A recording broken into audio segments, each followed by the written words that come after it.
이번엔 네가 당할 차례야. 기현은 떨리는 손으로 소주병을 들어 올렸습니다. 투명한 액체가 자신의 머리 위로 쏟아졌어요. 차갑고 독한 냄새가 코를 찔렀죠. 소주가 얼굴을 타고 흘러내렸습니다. 눈을 감았지만 눈물인지 소주인지 구분할 수 없었어요. 40년 전 그날 도시락을 뺏기고 복도에서 맞았던 그 순간이 생생하게 떠올랐습니다. 아무도 도와주지 않았던 그날이요. 하지만 이제는 달랐습니다. 기현의 손에는 증거가 있었어요. 수백억 원을 훔친 그 사람을 잡을 수 있는 결정적인 증거요. 소주에 젖은 채 기현은 눈을 떴습니다. 거울 속 자신을 똑바로 바라봤어요. 이번엔 도망치지 않을 거였습니다. 새벽 5시였습니다. 서기현은 거실 소파에 앉아 있었어요. 56살 금융감독원 부국장. 그의 앞에는 명예퇴직 서류가 놓여 있었죠. 펜을 들었다 놓기를 여러 번 반복했습니다. 사인 한 번이면 끝날 일이었어요. 텔레비전이 켜져 있었습니다. 아침 뉴스가 나오고 있었죠. 기현은 그 소리를 배경으로 서류를 들여다봤어요. 40년 가까이 일한 직장이었습니다. 이제 떠날 시간이었죠. 앵커의 목소리가 들렸습니다. 다운홀딩스의 실버타운 사기 의혹이 확대되고 있습니다. 민상우 회장이 운영하는 노인의료재단에서 기현의 손이 멈췄습니다. 민상우. 그 이름이 귓가에 꽂혔어요. 손에 쥐고 있던 펜이 바닥에 떨어졌죠. 또각 소리가 조용한 거실에 울렸습니다. 화면에는 한 남자가 나오고 있었습니다. 회색 정장을 입고 기자들 앞에서 웃고 있었어요. 머리는 반백이었지만 얼굴은 여전히 날카로워 보였죠. 민상우였습니다. 기현은 숨이 막히는 것 같았습니다. 손끝이 저릿했어요. 40년 전이 떠올랐습니다. 중학교 교실, 점심시간. 자신의 도시락을 빼앗아 가던 그 손이 기억났죠. 돈 없으면 먹지 마. 민상우가 웃으며 했던 말이었습니다. 기현은 배를 움켜쥐고 참았었어요. 아무 말도 하지 못했죠. 그날 이후로도 계속 그랬습니다. 3년 내내요.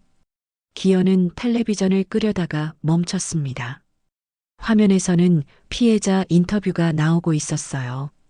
70대 노인이 눈물을 흘리며 말했습니다. 평생 모은 돈을 다 넣었는데 다 사라졌어요. 기현의 가슴이 무거워졌습니다. 그 노인의 얼굴에서 40년 전 자신의 모습이 보였어요. 무력하고 억울하고 하지만 아무것도 할 수 없었던 그때의 자신이요. 거실 테이블 위에는 커피 잔이 놓여 있었습니다. 이미 식어버린 커피였어요. 기현은 그 잔을 들고 한 모금 마셨죠. 쓴맛이 입안에 퍼졌습니다. 창밖은 아직 어두웠습니다. 가로등 불빛만 희미하게 보였어요.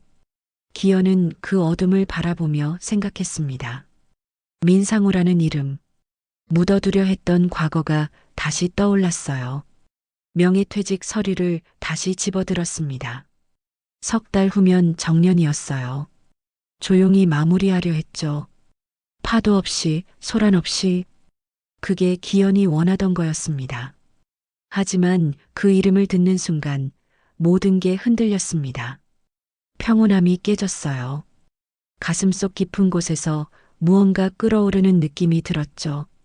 휴대폰을 집어들었습니다. 뉴스 기사를 검색했어요. 다운홀딩스, 민상우, 실버타운 사기. 기사가 수십 개 나왔습니다. 모두 최근 일주일 사이에 올라온 거였어요. 기사를 읽으며 기현의 표정이 굳어졌습니다. 수백억 원대 사기라고 했어요. 노인들의 집을 담보로 받고 실버타운 분양권을 팔았다가 잠적했다는 내용이었죠. 피해자가 200명이 넘었습니다. 기현은 휴대폰을 내려놓았습니다. 손이 떨렸어요. 분노인지 두려움인지 알 수 없었습니다. 그저 오래된 감정이 솟아오르고 있었죠. 부엌에서 아내가 일어나는 소리가 들렸습니다. 기현은 서류를 서랍에 넣었어요. 아내에게 보이고 싶지 않았습니다. 여보, 왜 이렇게 일찍 일어났어요? 아내가 거실로 나오며 물었습니다. 기현은 아무렇지 않은 척 웃었어요. 그냥 잠이 안 와서요. 아내는 주방으로 가서 물을 끓였습니다. 기현은 소파에 앉아 창밖을 바라봤어요. 하늘이 조금씩 밝아오고 있었습니다. 민상우. 그 이름이 계속 머릿속을 맴돌았습니다. 40년 만에 다시 들은 이름이었어요. 기현은 그 이름을 잊으려 했었습니다. 묻으려 했었죠. 하지만 이제 다시 떠올랐어요. 서랍을 열고 명예퇴직 서류를 다시 꺼냈습니다. 펜을 들었지만 사인할 수 없었어요. 손이 움직이지 않았습니다. 일상 속 평온함이 깨진 거였습니다. 조용히 퇴직하려던 계획이 흔들렸어요. 묻어둔 과거의 이름이 다시 나타나면서 기현의 가슴은 서늘해졌습니다. 아내가 차를 가져왔습니다. 기현은 고맙다며 받아들었어요. 따뜻한 찻잔을 두 손으로 감측습니다. 하지만 온기가 느껴지지 않았죠. 무슨 생각해요? 아내가 물었습니다. 기현은 고개를 저었어요. 아무것도 아니에요. 하지만 거짓말이었습니다. 기현의 머릿속은 복잡했어요. 민상우, 도시락, 그리고 지금의 피해자들. 모든 게 뒤섞여 있었습니다. 해가 떠올랐습니다. 햇살이 거실로 들어왔어요. 하지만 기현의 마음은 여전히 어두웠습니다. 그 이름을 듣는 순간 내 도시락을 뺐던 손의 이름이 떠올랐어요. 그리고 지금 그 손이 노인들의 평생을 뺏고 있었습니다. 오전 9시 기현은 금융감독원 사무실에 도착했습니다. 복도를 걷는데 발걸음이 무겁게 느껴졌어요. 새벽부터 민상우 생각뿐이었죠. 사무실 문을 열자 후배 장하늘이 커피를 들고 서 있었습니다. 32살 금융감독원 조사관이었어요. 밝은 성격의 젊은 직원이었죠. 부국장님, 아침부터 얼굴이 안 좋으세요. 하늘이 웃으며 말했습니다. 기현은 손을 흔들며 괜찮다고 했어요. 하지만 사실 괜찮지 않았습니다. 책상에 앉아 컴퓨터를 켰습니다. 메일함에는 읽지 않은 메일이 20개 넘게 쌓여 있었어요. 하지만 기현은 포털 사이트를 열었습니다. 검색창에 민상우를 쳤죠. 기사들이 쏟아졌습니다. 다운홀딩스 민상우 회장, 실버타운 사기 의혹 확대, 피해액 300억 원 추정, 검찰 수사 착수. 기현은 기사를 하나하나 읽었어요. 점심시간이 되었습니다. 하늘이 기현의 책상으로 왔어요. 부국장님, 같이 밥 먹으러 가시죠. 기현은 고개를 끄덕였습니다. 두 사람은 사무실 근처 식당으로 갔어요. 조용한 한식당이었죠. 자리에 앉아 메뉴를 주문했습니다. 하늘은 불고기 정식을, 기현은 된장찌개를 시켰어요. 음식이 나올 때까지 하늘이 말을 꺼냈습니다. 요즘 뉴스 보셨죠? 다운홀딩스 그거요. 기현의 손이 멈췄습니다. 하늘은 눈치채지 못하고 계속 말했어요. 민상우라는 사람 완전 사기꾼이던데요. 노인들 돈 수백억 먹고 튀었다잖아요. 기현은 물을 한 모금 마셨습니다. 목이 타는 것 같았어요. 그래도 잡히겠죠? 기현이 조심스럽게 물었습니다. 하늘은 고개를 저었어요. 글쎄요. 요즘은 돈이 정이죠. 하늘이 웃으며 말했습니다. 농담처럼 들렸지만 기현의 가슴은 무거워졌어요. 돈이 정이라니. 그렇다면 민상우는 절대 잡히지 않을 거였습니다. 음식이 나왔습니다. 하늘은 맛있게 먹기 시작했어요. 하지만 기현은 숟가락을 들 수가 없었습니다. 입맛이 없었죠. 부국장님은 어떻게 생각하세요? 하늘이 물었습니다. 기현은 잠시 생각했어요. 그리고 천천히 입을 열었습니다. 그래도 기록은 남는다. 기현의 목소리는 낮았지만 단호했습니다. 하늘은 고개를 갸우뚱했어요. 기록이요? 응. 세상이 변해도 남는 건 기록뿐이야. 기현은 그렇게 말하고 된장찌개를 한 숟가락 떴습니다. 그 말이 자신에게 하는 다짐처럼 들렸어요. 하늘은 잠시 아무 말도 하지 않았습니다. 그리고 고개를 끄덕였어요. 맞는 말씀이에요. 결국엔 증거가 이기죠. 두 사람은 조용히 식사를 마쳤습니다. 기현의 머릿속은 복잡했어요. 기록. 그 단어가 계속 맴돌았죠. 사무실로 돌아오는 길이었습니다. 하늘이 먼저 걸어가고 기현은 천천히 뒤따랐어요. 길을 걸으며 기현은 생각했습니다. 40년 전에는 기록이 없었습니다. 증거가 없었어요. 그저 기현의 말뿐이었죠. 선생님은 믿어주지 않았습니다. 부모님도 그냥 참으라고 했어요. 하지만 지금은 달랐습니다. 금융감독원 부국장이었어요. 기록을 남길 수 있는 사람이었죠. 증거를 만들 수 있는 위치에 있었습니다. 사무실에 도착했습니다. 기현은 책상에 앉아 서랍을 열었어요. 명예퇴직 서류가 그대로 있었습니다. 아침에 넣어둔 거였죠. 서류를 꺼내 들여다봤습니다. 3달 후 퇴직, 조용히 떠나는 것. 그게 계획이었어요. 하지만 이제 흔들리고 있었습니다. 휴대폰이 울렸습니다. 아내였어요. 기현은 전화를 받았습니다. 여보, 저녁에 뭐 먹을까요? 아내의 목소리는 밝았습니다. 기현은 아무거나 괜찮다고 대답했어요. 전화를 끊고 창밖을 바라봤죠. 하늘은 회색빛이었습니다. 비가 올 것 같았어요. 기현은 그 하늘을 보며 생각했습니다. 세상에 대한 회의와 스스로의 신념을 지키려는 마지막 의지 사이에서 갈등했어요. 정말 기록만 남으면 되는 걸까요? 아니면 직접 행동해야 하는 걸까요? 기현은 알 수 없었습니다. 컴퓨터 화면을 다시 켰습니다. 민상우 관련 기사가 여전히 떠 있었어요. 기현은 그 화면을 오래 바라봤습니다. 오후 3시쯤 하늘이 다시 기현의 책상으로 왔습니다. 손에 서류 뭉치를 들고 있었어요. 부국장님, 이거 좀 봐주세요. 하늘이 서류를 내밀었습니다. 기현은 받아서 펼쳤어요. 노인의료재단 회계 감사보고서였습니다. 이게 뭔가요? 다운홀딩스 관련 재단이에요. 감사 요청이 들어왔는데 이상한 부분이 있어서요. 기현의 심장이 빨리 뛰기 시작했습니다. 다운홀딩스, 민상우의 회사였어요. 서류를 자세히 들여다봤습니다. 계좌 내역이 복잡하게 얽혀 있었습니다. 입금과 출금이 반복되고 자금의 흐름이 불분명했어요. 의심스러운 부분이 여럿 보였죠. 이거 제대로 조사해야겠네요. 기현이 말했습니다. 하늘은 고개를 끄덕였어요. 제가 맡을까요? 아니, 내가 직접 볼게요. 기현의 목소리는 단호했습니다.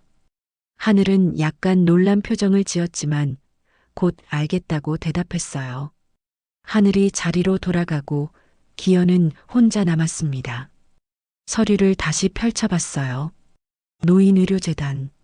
민상우가 만든 재단이었습니다. 기현은 생각했습니다. 이게 기회일까요? 아니면 함정일까요? 알 수 없었지만 한 가지는 분명했어요. 이제 물러설 수 없다는 거였죠. 서랍에서 명예퇴직 서류를 꺼냈습니다. 그리고 찢어버렸어요. 종이가 반으로 또 반으로 찢어졌습니다. 기현은 그 조각들을 쓰레기통에 버렸죠. 세상이 변해도 남는 건 기록뿐이에요. 기현은 그 말을 되새겼습니다. 이제 기록을 남길 시간이었어요. 이틀이 지났습니다. 기현은 노인의료재단 서류를 밤낮으로 분석했어요. 집에서도 사무실에서도 계속 들여다봤죠. 뭔가 이상했습니다. 돈의 흐름이 명확하지 않았어요. 금요일 오후였습니다. 기현은 책상에 앉아 계좌 내역을 정리하고 있었어요. 엑셀 파일에 숫자들이 빼곡히 적혀 있었죠. 입금, 출금, 송금. 복잡한 거래 내역이었습니다. 그때 우편물이 도착했습니다. 비서가 기현의 책상 위에 놓고 갔어요. 흰색 봉투 하나였습니다. 기현은 봉투를 집어들었습니다. 발신인 표시가 없었어요. 이상했죠. 봉투를 뜯었습니다. 안에는 금박으로 인쇄된 초대장이 들어 있었습니다. 기현은 초대장을 펼쳤어요. 고급스러운 종이였습니다. 40주년 동창회. 11월 15일 오후 7시. 장소는 그랜드 호텔 2층 연회장. 기현의 손이 떨렸습니다. 초대장 맨 아래에는 주최자 이름이 적혀 있었어요. 다운홀딩스 회장 민상우. 기현은 숨이 멎는 것 같았습니다. 민상우가 동창회를 연다는 거였어요. 40년 만에 다시 만나자는 거였죠. 초대장을 내려놓고 심호흡을 했습니다. 가슴이 두근거렸어요. 분노인지 두려움인지 알 수 없었습니다. 컴퓨터로 돌아가 노인의료재단 서류를 다시 봤습니다. 그때 한 계좌가 눈에 들어왔어요. 익명 계좌였습니다. 입금만 되고 출금 내역이 없었죠. 기현은 그 계좌를 메모했습니다. 의심스러운 부분이었어요. 더 조사해야 했습니다. 퇴근 시간이 되었습니다. 동료들이 하나둘 자리를 떴어요. 기현은 여전히 책상에 앉아 있었습니다. 하늘이 기현의 책상으로 왔습니다. 부국장님, 아직도 일하세요? 주말인데 좀 쉬셔야죠. 기현은 고개를 들었습니다. 하늘이 걱정스러운 표정으로 서 있었어요. 곧 갈게. 기현이 대답했습니다. 하늘은 잠시 망설이다가 자리를 떠났어요. 혼자 남은 사무실은 조용했습니다. 형광등 불빛만 희미하게 켜져 있었어요. 기현은 초대장을 다시 집어들었습니다. 40년 만에 동창회. 민상우를 다시 만나는 자리였어요. 가야 할까요? 말아야 할까요? 기현은 알 수 없었습니다. 집으로 돌아왔습니다. 아내가 저녁을 준비하고 있었어요. 기현은 거실 소파에 앉아 초대장을 꺼냈습니다. 여보, 이거 봐요. 아내에게 초대장을 보여줬습니다. 아내는 초대장을 받아 읽었어요. 그리고 기현을 바라봤죠. 동창회네요. 가려고요? 잘 모르겠어요. 기현은 솔직하게 대답했습니다. 아내는 초대장을 돌려주며 말했어요. 괜히 옛일에 휘말리지 마요. 이제 퇴직도 얼마 안 남았잖아요. 아내의 말이 맞았습니다. 석 달 후면 정년이었어요. 조용히 마무리해야 했죠. 하지만 기현의 마음은 복잡했습니다. 저녁을 먹으며 기현은 생각했습니다. 과거의 공포와 현재의 정의감이 맞붙고 있었어요. 내면의 불안이 폭발하는 것 같았죠. 밤이 되었습니다. 기현은 침대에 누웠지만 잠들 수 없었어요. 천장을 바라보며 계속 생각했습니다. 지금 가면 그냥 옛날 애가 되는 걸까요? 아니면 끝낼 기회가 오는 걸까요? 기현은 답을 찾을 수 없었습니다. 다음 날 아침 기현은 일찍 일어났습니다. 컴퓨터를 켜고 다시 노인의료재단 서류를 봤어요. 그 의심스러운 계좌가 신경 쓰였습니다. 은행에 조회를 요청했습니다. 금융감독원 부국장 명의로 공문을 보냈어요. 이틀 내로 답변이 올 거였습니다. 월요일이 되었습니다. 기현은 평소처럼 출근했어요. 하늘이 커피를 들고 왔습니다. 부국장님, 주말 잘 보내셨어요? 응, 그럭저럭. 기현은 대충 대답했습니다. 사실 주말 내내 일만 생각했었어요. 오전 11시쯤 은행에서 회신이 왔습니다. 기현은 메일을 열었어요. 첨부 파일에는 계좌 상세 내역이 있었습니다. 기현은 파일을 열어봤습니다. 그리고 놀랐어요. 계좌 명의가 노인의료재단이었지만 실제 사용자는 따로 있었습니다. 차명 계좌였죠. 더 놀라운 건 거래 내역이었습니다. 분양 대금이 그 계좌로 입금되고 곧바로 해외로 송금되고 있었어요. 수십억 원이 빠져나간 거였습니다. 기현은 손이 떨렸습니다. 이건 명백한 횡령이었어요. 민상우가 재단 돈을 빼돌린 거였죠. 프린터로 자료를 출력했습니다. 종이가 한 장씩 나왔어요. 기현은 그 종이들을 모아 파일에 넣었습니다. 증거였습니다. 민상우의 범죄를 증명할 수 있는 증거요. 기현의 심장이 빠르게 뛰었어요. 책상 서랍을 열었습니다. 초대장이 그대로 있었어요. 기현은 초대장을 꺼내 들었습니다. 이제 결정해야 했습니다. 동창회에 갈 것인가 말 것인가. 기현은 한참을 고민했어요. 과거의 공포가 떠올랐습니다. 도시락을 뺏기던 날, 복도에서 맞았던 날, 아무도 도와주지 않았던 날들이요. 하지만 동시에 현재의 정의감도 솟아올랐어요. 피해 노인들의 얼굴이 떠올랐습니다. 기현은 초대장을 가방에 넣었습니다. 그리고 출력한 증거 자료도 함께 넣었어요. 결정했습니다. 가기로요. 동창회에 가서 민상우를 만나기로 했어요. 이번엔 도망치지 않을 거였습니다. 하늘을 불렀습니다. 하늘이 기현의 책상으로 왔어요. 부국장님 부르셨어요? 응. 이거 좀 봐줘. 기현은 증거자료 사본을 건넸습니다. 하늘은 자료를 받아 읽기 시작했어요. 표정이 점점 굳어졌죠. 이거 완전히 횡령이잖아요. 맞아. 그래서 본격적으로 조사해야 해. 기현의 목소리는 단호했습니다. 하늘은 고개를 끄덕였어요. 두 사람은 계획을 세우기 시작했습니다.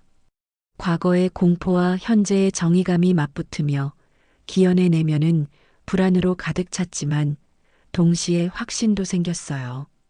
이번엔 끝낼 수 있을 것 같았습니다. 그날 밤 11시였습니다. 기현은 집 서재에 앉아 있었어요. 노트북 화면만 밝게 빛나고 있었죠. 아내는 이미 잠들었습니다. 메일함을 확인했습니다. 새 메일이 하나 들어와 있었어요. 발신자는 익명이었습니다. 제목도 없었죠. 기현은 마우스를 메일 위에 올려놓고 망설였습니다. 이상했어요. 하지만 호기심이 생겼죠. 클릭했습니다. 메일이 열렸습니다. 본문에는 한 줄만 적혀 있었어요. 나는 그 사람 밑에서 일했습니다.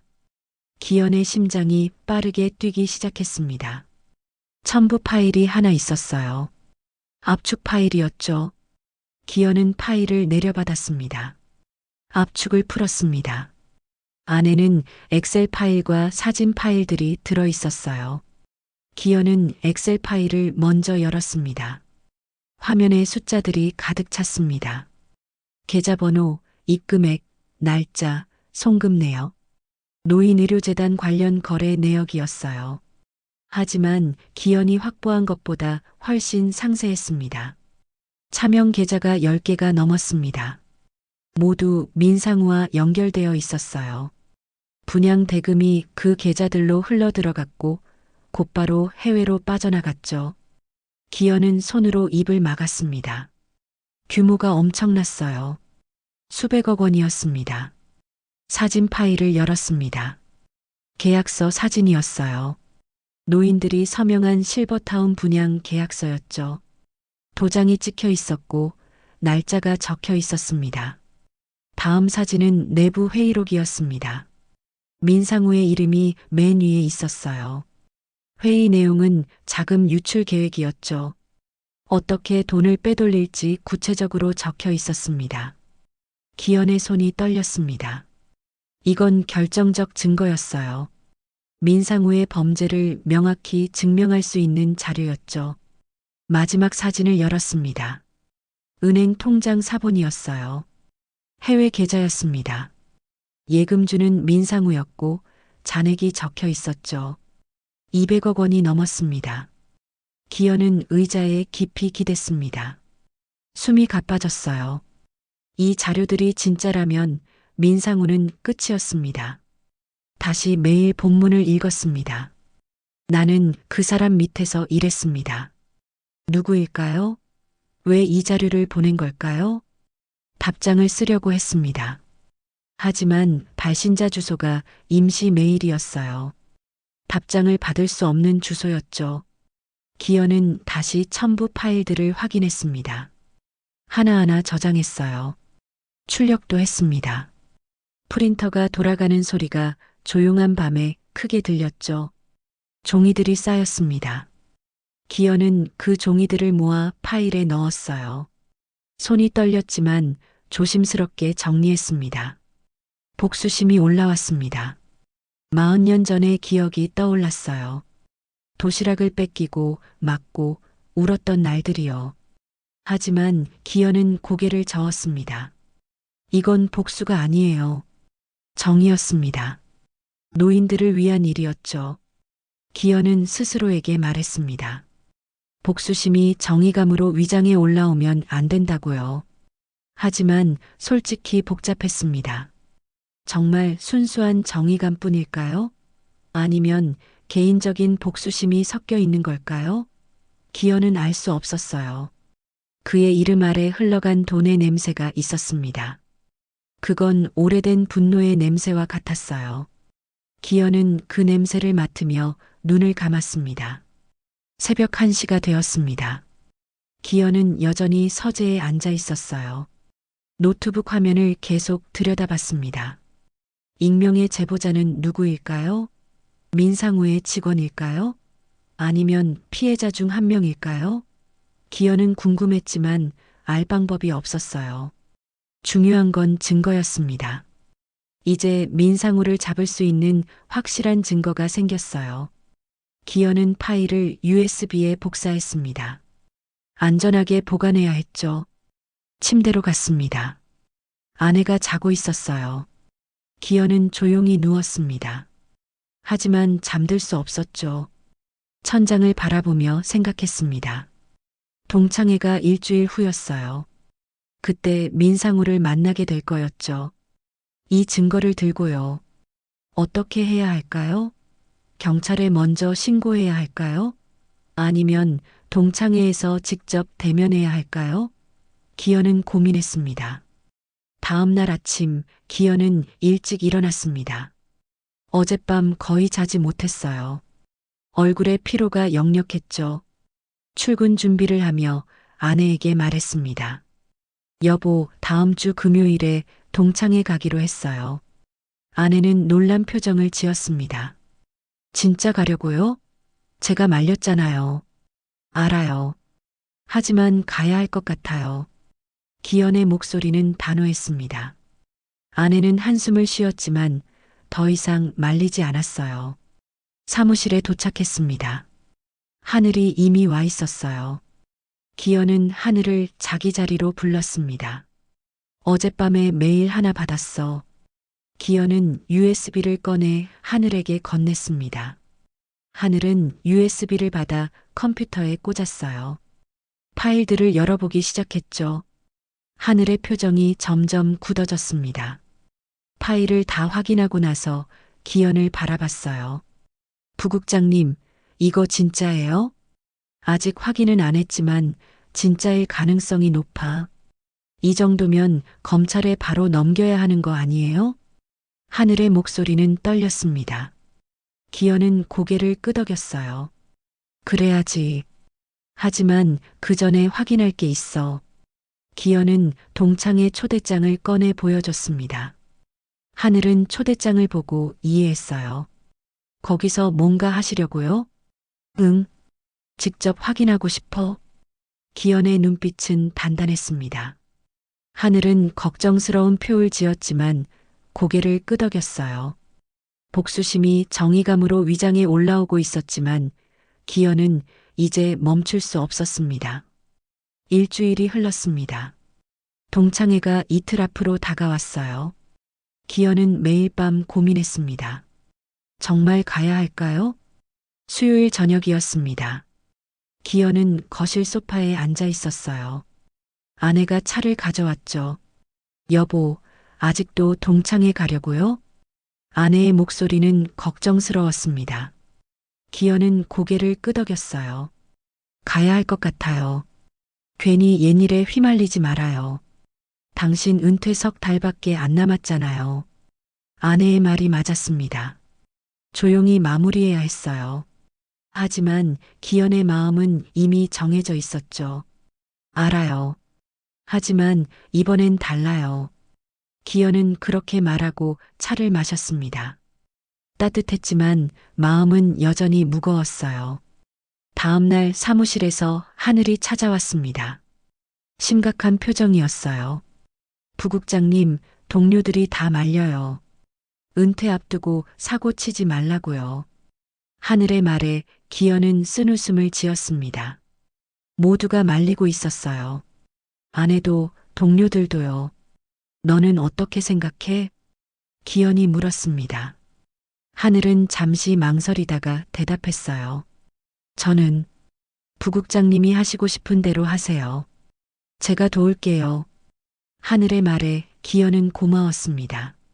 적어도 한 명은 자신을 믿어주고 있었어요. 점심시간에 기현은 혼자 식당에 갔습니다. 구석자리에 앉아 생각에 잠겼어요. 정말 이게 맞는 걸까요? 40년 전이 떠올랐습니다. 중학교 3학년 졸업식 날. 민상우는 웃으며 떠났어요.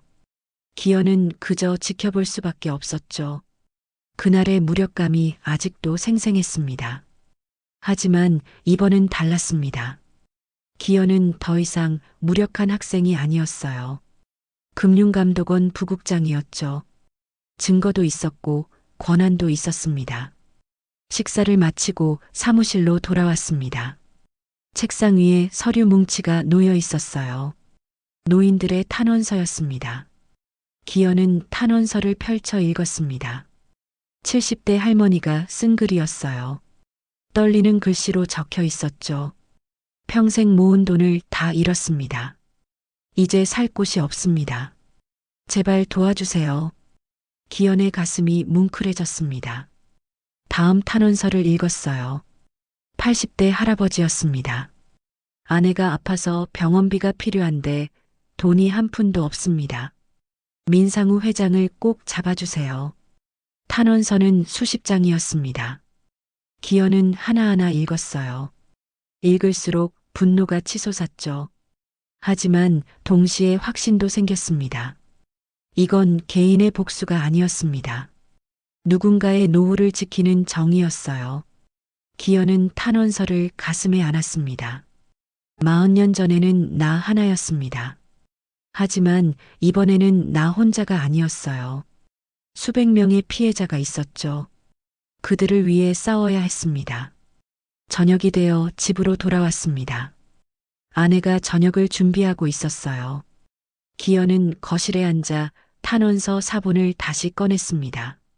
아내가 저녁상을 차리며 물었습니다. 그게 뭐예요? 피해자들의 탄원서예요. 기현은 아내에게 탄원서 한 장을 건넸습니다. 아내는 읽기 시작했어요. 표정이 점점 어두워졌죠. 이 사람들, 정말 불쌍하네요. 아내의 목소리가 떨렸습니다. 기현은 고개를 끄덕였어요. 그래서 가야 해요. 이 사람들을 위해서요. 아내는 한참을 망설이다가 말했습니다. 조심해요. 위험할 수도 있어요. 알아요. 하지만 이번엔 도망치지 않을 거예요. 기현의 목소리는 단호했습니다. 아내는 더 이상 말리지 않았어요. 대신 기현의 손을 꽉 잡아줬죠. 밤이 되었습니다. 기현은 서재에 앉아 계획을 세웠어요. 동창회에서 무엇을 해야 할지 생각했습니다. 증거를 들고 가야 할까요? 아니면 먼저 경찰에 신고해야 할까요? 기현은 고민했어요. 하지만 한 가지는 확실했습니다. 민상우를 직접 만나고 싶었어요. 40년 만에요. 그리고 그에게 말하고 싶었죠. 이번엔 내가 졌다고요. 노트에 메모를 적었습니다. 동창회 계획, 증거 준비, 경찰 연락처 하나하나 체크했어요. 새벽 1시가 되었습니다. 기현은 여전히 서재에 있었어요. 잠이 오지 않았죠. 창밖을 바라봤습니다. 달이 밝게 빛나고 있었어요. 기현은 그 달을 보며 생각했습니다. 40년 전 그날도 달이 떠 있었습니다. 도시락을 뺏기고 집으로 걸어갈 때 기현은 울면서 그 달을 봤었어요. 왜 아무도 도와주지 않냐고, 왜 세상은 불공평하냐고 물었죠. 하지만 이제는 달랐습니다. 기현은 더 이상 울지 않았어요. 대신 싸울 준비를 하고 있었죠. 침대로 갔습니다. 아내가 자고 있었어요. 기현은 조용히 누웠습니다. 눈을 감았지만 머릿속은 복잡했어요. 두려움도 있었습니다. 민상우를 다시 만나는 게 무서웠어요. 하지만 동시에 확신도 있었죠. 이번엔 정의가 이길 거라는 확신이요. 다음 날 아침 기현은 일찍 일어났습니다. 거울을 보며 넥타이를 맸어요. 얼굴은 피곤해 보였지만 눈빛은 단단했습니다. 오늘이 동창의 전날이었습니다. 내일이면 민상우를 만나게 될 거예요. 기현은 깊게 숨을 들이마셨습니다. 가방에 증거 서류를 넣었습니다. USB도 챙겼어요. 만약을 위해 녹음기도 준비했죠. 모든 게 준비되었습니다. 현관문을 나서며 아내에게 말했습니다. 다녀올게요. 조심해요. 아내의 목소리에는 걱정이 묻어 있었습니다. 기현은 웃으며 고개를 끄덕였어요.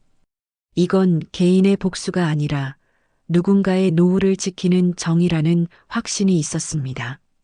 40년 전에는 나 하나였지만 이번에는 나 혼자가 아니었어요. 동창회 당일 11월 15일 금요일이었습니다. 기현은 평소보다 일찍 퇴근했어요. 오후 5시에 사무실을 나섰죠. 차를 타고 집으로 향했습니다. 손이 떨렸어요. 운전대를 꽉 쥐었지만 떨림은 멈추지 않았습니다. 집에 도착해서 샤워를 했습니다. 따뜻한 물이 몸을 적셨지만 긴장은 풀리지 않았어요. 거울을 보니 얼굴이 창백했죠. 옷장을 열었습니다. 검은색 정장을 꺼냈어요. 흰색 셔츠를 입고 넥타이를 맸습니다. 손이 계속 떨려서 넥타이를 제대로 매기 힘들었죠. 거실로 나왔습니다. 아내가 기다리고 있었어요. 기현을 보더니 넥타이를 다시 매줬습니다. 괜찮아요? 아내가 물었습니다. 기현은 고개를 끄덕였어요. 하지만 사실 괜찮지 않았죠. 정말 가야 해요? 아내가 다시 한번 물었습니다. 기현은 아내의 손을 잡았어요. 응, 이번엔 도망치지 않을 거야. 아내는 한숨을 쉬었지만 더 이상 말리지 않았습니다. 대신 기현을 꽉 안아줬어요. 6시 30분 기현은 집을 나섰습니다. 가방에는 증거 서류와 USB, 녹음기가 들어 있었어요. 모든 준비가 끝났습니다. 택시를 탔습니다. 그랜드 호텔까지 30분 거리였어요. 차창 밖으로 거리가 지나갔죠. 기현은 그 풍경을 보며 생각에 잠겼습니다. 호텔에 도착했습니다. 웅장한 건물이었어요. 정문으로 들어가니 샹들리에가 화려하게 빛나고 있었습니다. 엘리베이터를 타고 2층으로 올라갔습니다. 복도를 걸어 연회장 앞에 섰어요. 문 안에서 웃음소리가 들렸죠. 기현은 문 앞에서 잠시 멈췄습니다. 심호흡을 했어요. 가슴이 두근거렸습니다. 문을 열었습니다. 연회장은 넓었어요. 원형 테이블이 여러 개 놓여 있었고 사람들이 삼삼오오 모여 있었죠. 입구에서 명찰을 받았습니다. 기현의 이름이 적혀 있었어요. 명찰을 가슴에 붙이고 안으로 들어갔습니다. 동창들이 반갑게 인사했습니다. 40년 만에 보는 얼굴들이었어요. 모두 나이가 들었지만 옛 모습이 남아 있었죠. 기현은 미소를 지으며 인사를 받았습니다. 하지만 마음속으로는 한 사람만 찾고 있었어요. 민상우요. 연회장 안쪽으로 걸어갔습니다.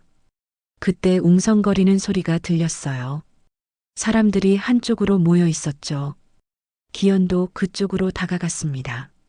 사람들 사이로 한 남자가 보였어요. 회색 정장을 입고 환하게 웃고 있었습니다. 민상우였습니다. 기현의 발걸음이 멈췄습니다. 심장이 빠르게 뛰었어요. 손에 땀이 났죠. 민상우는 사람들과 악수하며 웃고 있었습니다. 여전히 자신감 넘치는 모습이었어요. 기현을 보지는 못했죠. 기현은 뒤로 물러섰습니다. 아직은 아니었어요. 준비가 필요했습니다. 구석 자리에 앉았습니다. 테이블 위에는 와인 잔과 물잔이 놓여 있었어요. 기현은 물을 한 모금 마셨습니다. 하늘에게 문자를 보냈습니다. 도착했다는 내용이었어요. 곧 답장이 왔죠. 조심하세요. 녹음 잊지 마시고요. 기현은 가방에서 녹음기를 꺼냈습니다. 작은 볼펜형 녹음기였어요. 주머니에 넣었습니다. 사회자가 무대에 올라갔습니다. 마이크를 잡고 인사를 시작했어요. 안녕하세요, 여러분. 40년 만에 동창회에 오신 걸 환영합니다. 박수 소리가 울렸습니다. 기현도 손뼉을 쳤어요. 하지만 긴장은 풀리지 않았죠. 오늘 이 자리를 마련해 주신 분이 계십니다. 다운홀딩스 민상우 회장님을 모시겠습니다. 민상우가 무대로 올라갔습니다. 환호 소리와 함께 박수가 쏟아졌어요. 민상우는 손을 흔들며 마이크 앞에 섰죠. 반갑습니다, 여러분. 오랜만이네요. 민상우의 목소리는 당당했습니다. 기현은 그 목소리를 들으며 주먹을 꽉 쥐었어요. 40년이라는 시간이 흘렀지만 여러분을 다시 만나니 정말 기쁩니다. 민상우는 계속 말했습니다.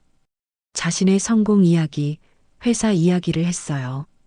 사람들은 웃으며 들었죠. 기현은 그 모습을 보며 생각했습니다. 저 사람은 변하지 않았어요. 여전히 거만하고 자신감에 넘쳤죠. 하지만 이제 곧 무너질 거였습니다. 민상우의 연설이 끝났습니다. 다시 박수가 울렸어요. 민상우는 무대에서 내려와 자기 자리로 갔습니다. 식사가 시작되었습니다. 웨이터들이 음식을 나르기 시작했어요. 기현의 테이블에도 음식이 놓였죠. 하지만 기현은 먹을 수가 없었습니다. 입맛이 없었어요. 그저 물만 마셨습니다. 주변 테이블에서는 웃음소리가 끊이지 않았습니다. 옛날 이야기를 나누며 즐거워했어요. 하지만 기현은 웃을 수 없었죠. 시계를 봤습니다. 8시였어요. 이제 움직여야 할 시간이었습니다. 자리에서 일어났습니다. 민상우의 테이블로 걸어갔어요. 발걸음은 느렸지만 확고했습니다. 민상우는 동창들과 대화하고 있었습니다. 기현이 다가가자 고개를 들었어요. 눈이 마주쳤죠. 너. 민상우가 말했습니다. 기현을 기억하는 것 같았어요. 오랜만이야, 상우야. 기현의 목소리는 떨렸지만 또렷했습니다. 민상우는 웃으며 손을 내밀었어요. 그래, 정말 오랜만이네. 잘 지냈어? 기현은 민상우의 손을 잡았습니다. 차가운 손이었어요. 악수를 하며 기현은 생각했죠. 이제 시작이에요. 두려움에서 확신으로. 기현은 더 이상 멈출 수 없었습니다. 이번엔 도망치지 않는다는 각오가 확고했어요. 악수를 마치고 기현은 자기 자리로 돌아왔습니다.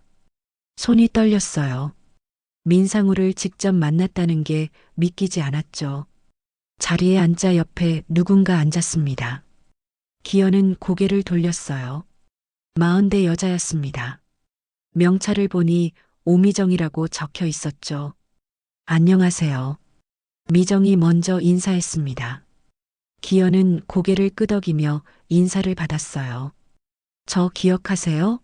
3학년 4반이었어요. 미정의 말에 기현은 기억을 더듬었습니다. 희미하게 떠올랐어요.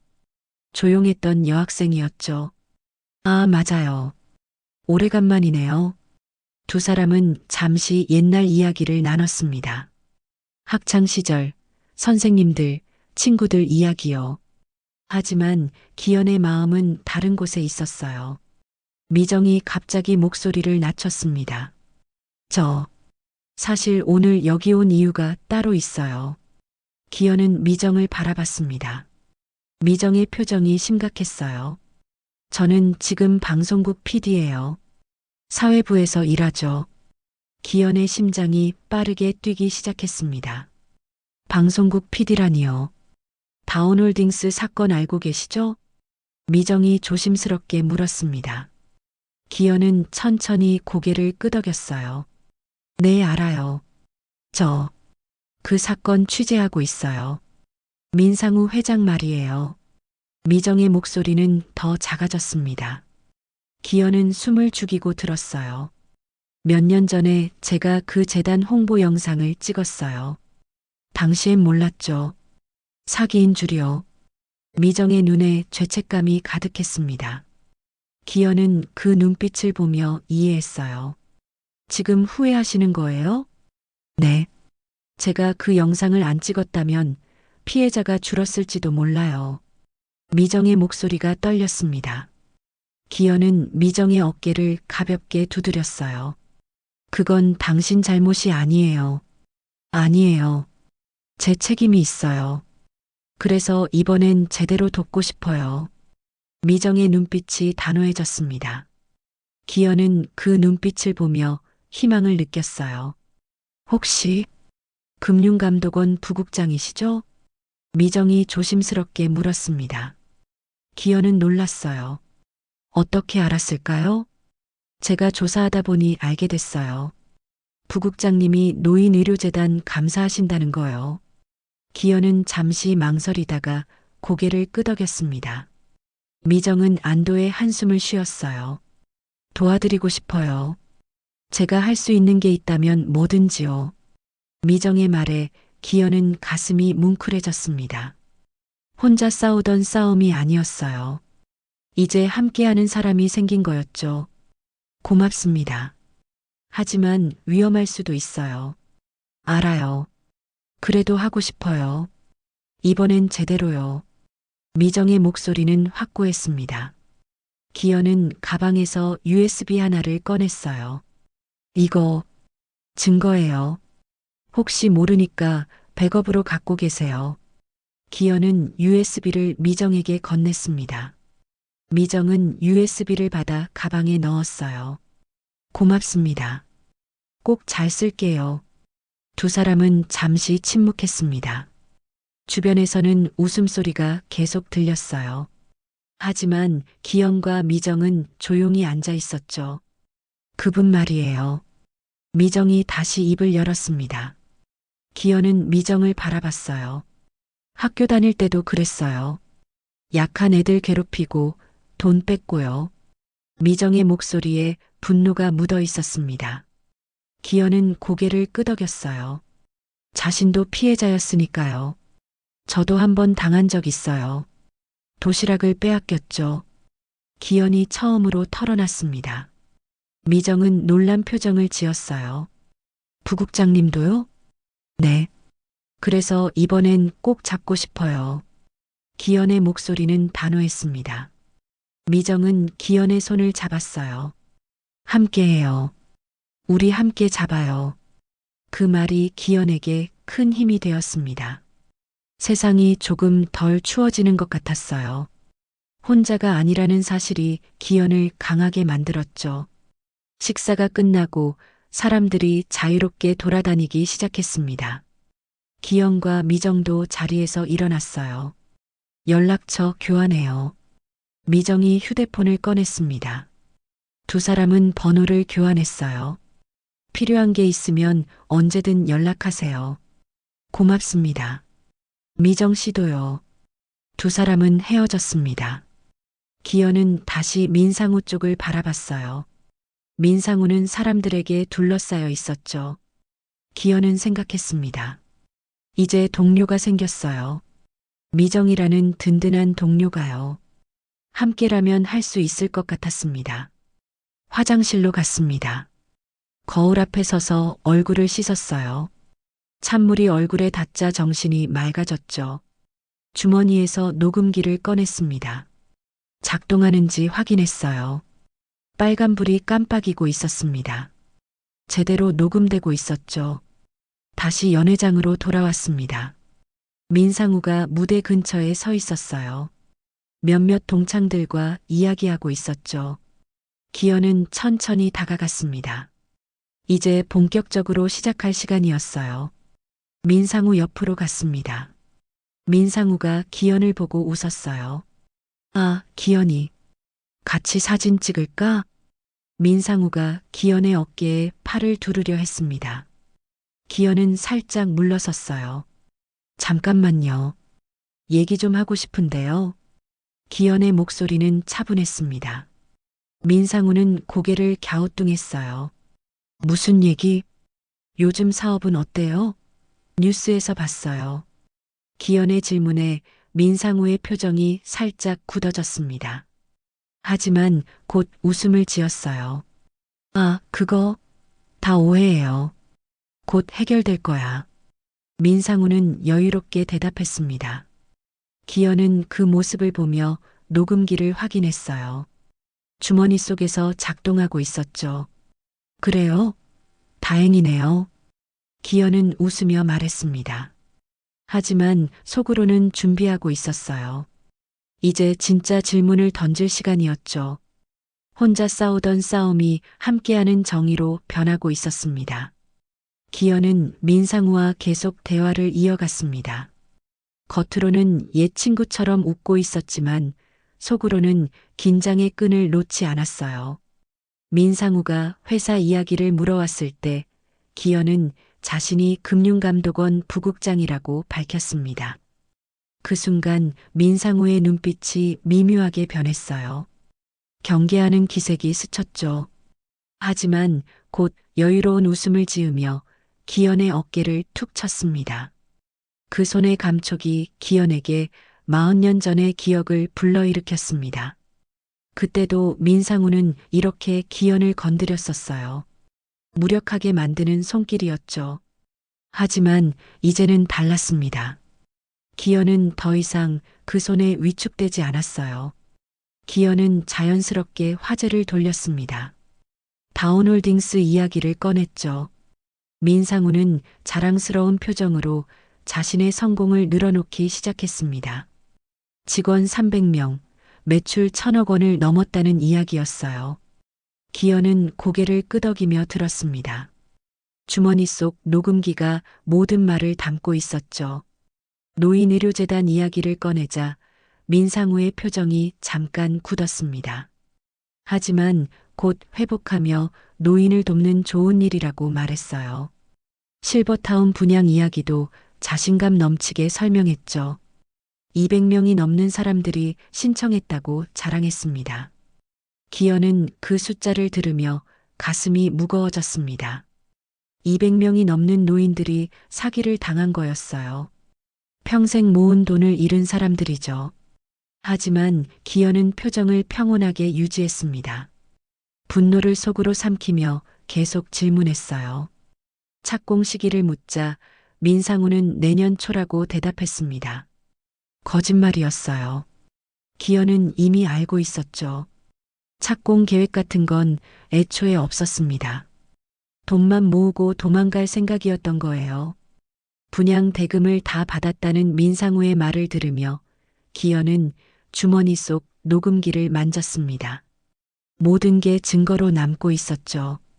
다른 동창이 민상우를 부르자 기현은 자리를 옮겼습니다.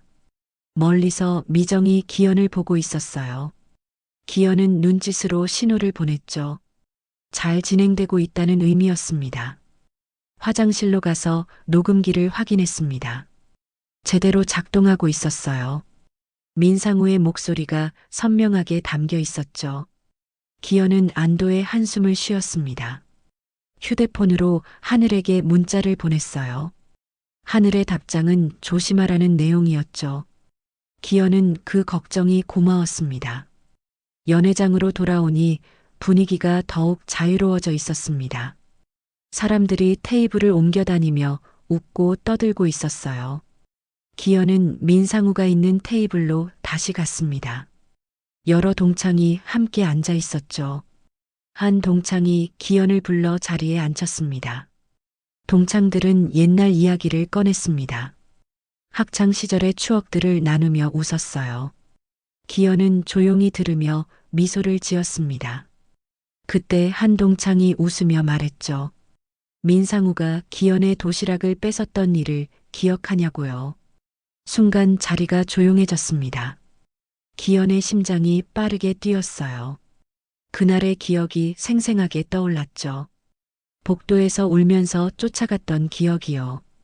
민상우는 어색하게 웃으며 옛날 일이라고 말했습니다. 동창들이 다시 웃기 시작했어요. 기현은 주먹을 꽉 쥐었습니다. 그들에게는 웃긴 일화였겠지만 기현에게는 평생의 상처였어요.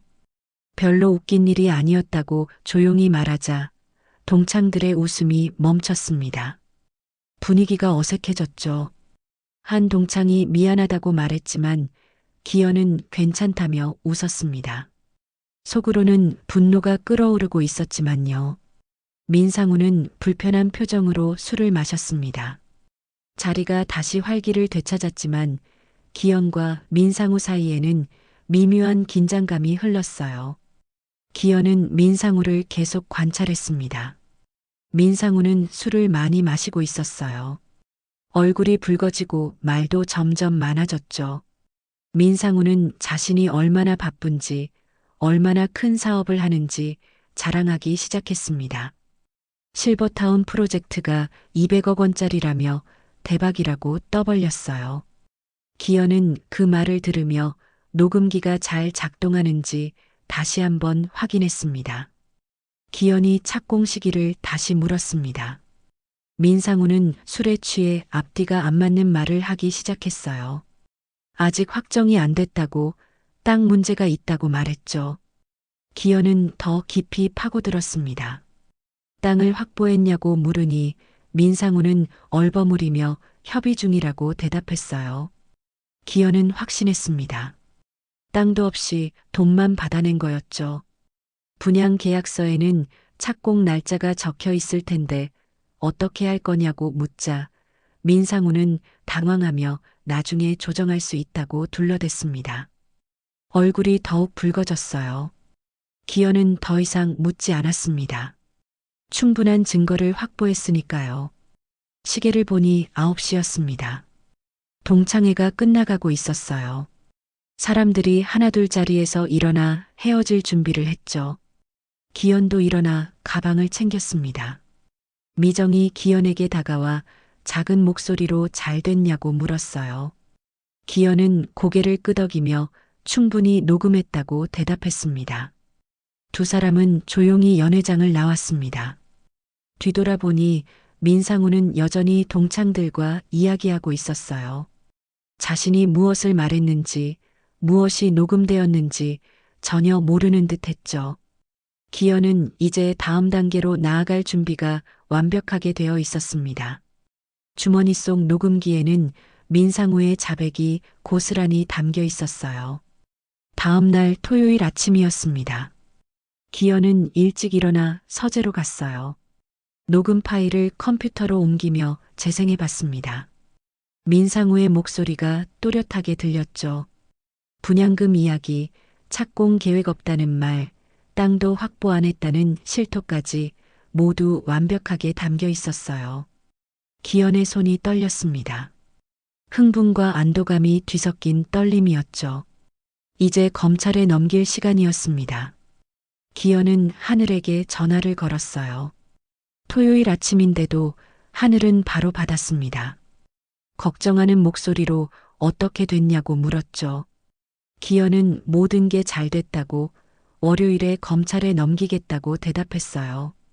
하늘은 안도의 한숨을 쉬었습니다. 통화를 마치고 녹음 파일을 하늘에게도 전송했어요. 백업이 필요했죠. 미정에게도 연락했습니다. 미정은 방송 준비를 시작하겠다고 했어요. 검찰 수사가 시작되면 바로 보도할 계획이었죠. 모든 게 순조롭게 진행되고 있었습니다. 기현은 처음으로 마음이 편해졌어요. 40년간 짊어진 무거운 짐을 내려놓는 기분이었습니다. 오후 2시쯤 휴대폰이 울렸습니다. 화면에 모르는 번호가 떴어요. 기현은 잠시 망설이다 전화를 받았습니다. 낯선 남자의 목소리가 들려왔어요. 차갑고 낮은 톤이었죠. 남자는 기현의 이름을 정확히 불렀습니다. 서기현 부국장이 맞냐고 물었어요. 기현이 그렇다고 대답하자 남자는 어제 동창회가 재미있었냐고 물었습니다. 기현의 심장이 빠르게 뛰기 시작했어요. 어떻게 알았을까요? 남자는 더 충격적인 말을 했습니다. 녹음기가 잘 작동했냐고 물은 거예요. 기현은 숨이 멎는 것 같았습니다. 녹음한 걸 어떻게 아는 거죠? 손이 떨리기 시작했어요. 누구냐고 물으니 남자는 짧게 비웃으며 대답했습니다. 민상우 회장의 비서라고요. 회장이 기현을 만나고 싶어 한다는 거였죠. 민상우가 이미 다 알고 있다는 뜻이었습니다. 기현의 머릿속이 복잡해졌어요. 어떻게 알아챈 걸까요? 누가 알려준 걸까요? 비서는 명령조로 말했습니다. 오늘 오후 5시에 다운빌딩 회장실로 오라고요. 혼자서 오라고 강조했어요. 기현이 거절하려는 순간 비서가 협박을 했습니다. 안 오면 후회할 거라고, 부국장의 가족도 후회할 거라고 말한 거예요. 전화가 끊어졌습니다. 기현은 멍하니 휴대폰을 들고 서 있었어요. 온몸에 소름이 돋았습니다. 거실에 있던 아내를 불렀습니다. 아내가 서재로 왔을 때 기현의 창백한 얼굴을 보고 깜짝 놀랐어요. 무슨 일이냐고 물었죠. 기현은 전화 내용을 설명했습니다. 아내의 표정도 점점 굳어졌어요. 당장 경찰에 신고해야 한다고 말했습니다. 아내의 말이 맞았습니다.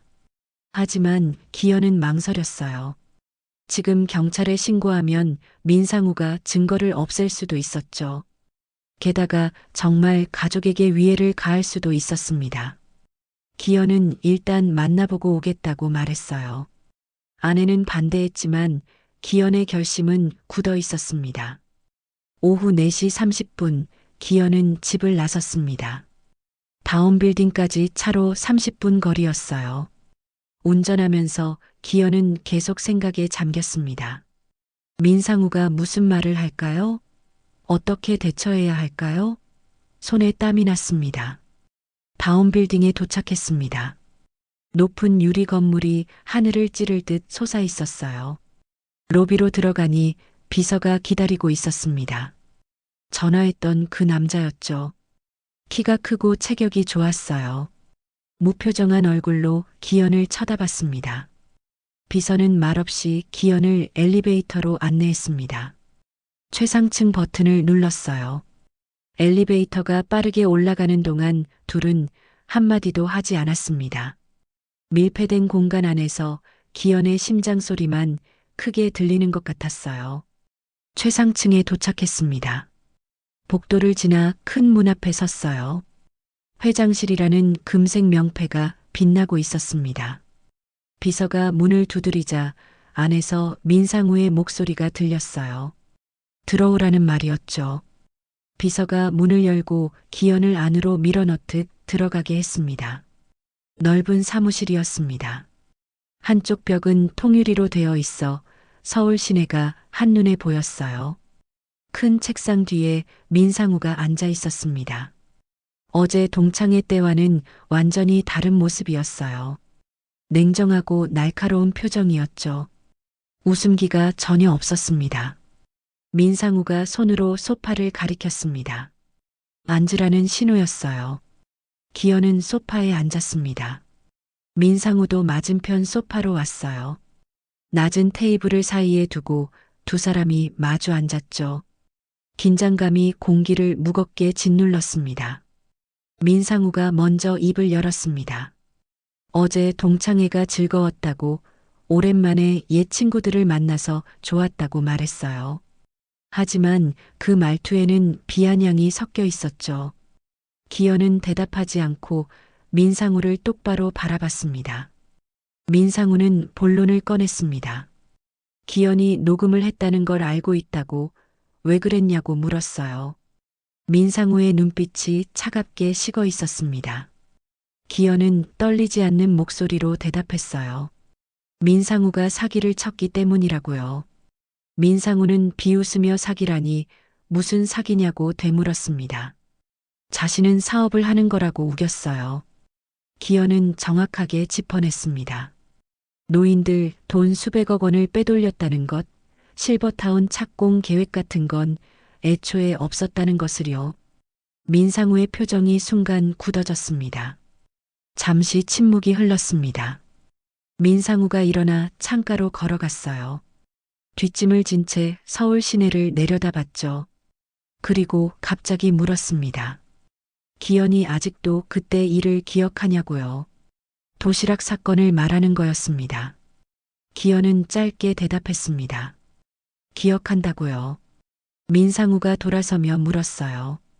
그래서 이러는 거냐고, 복수하려는 거냐고요. 기현은 고개를 저었습니다.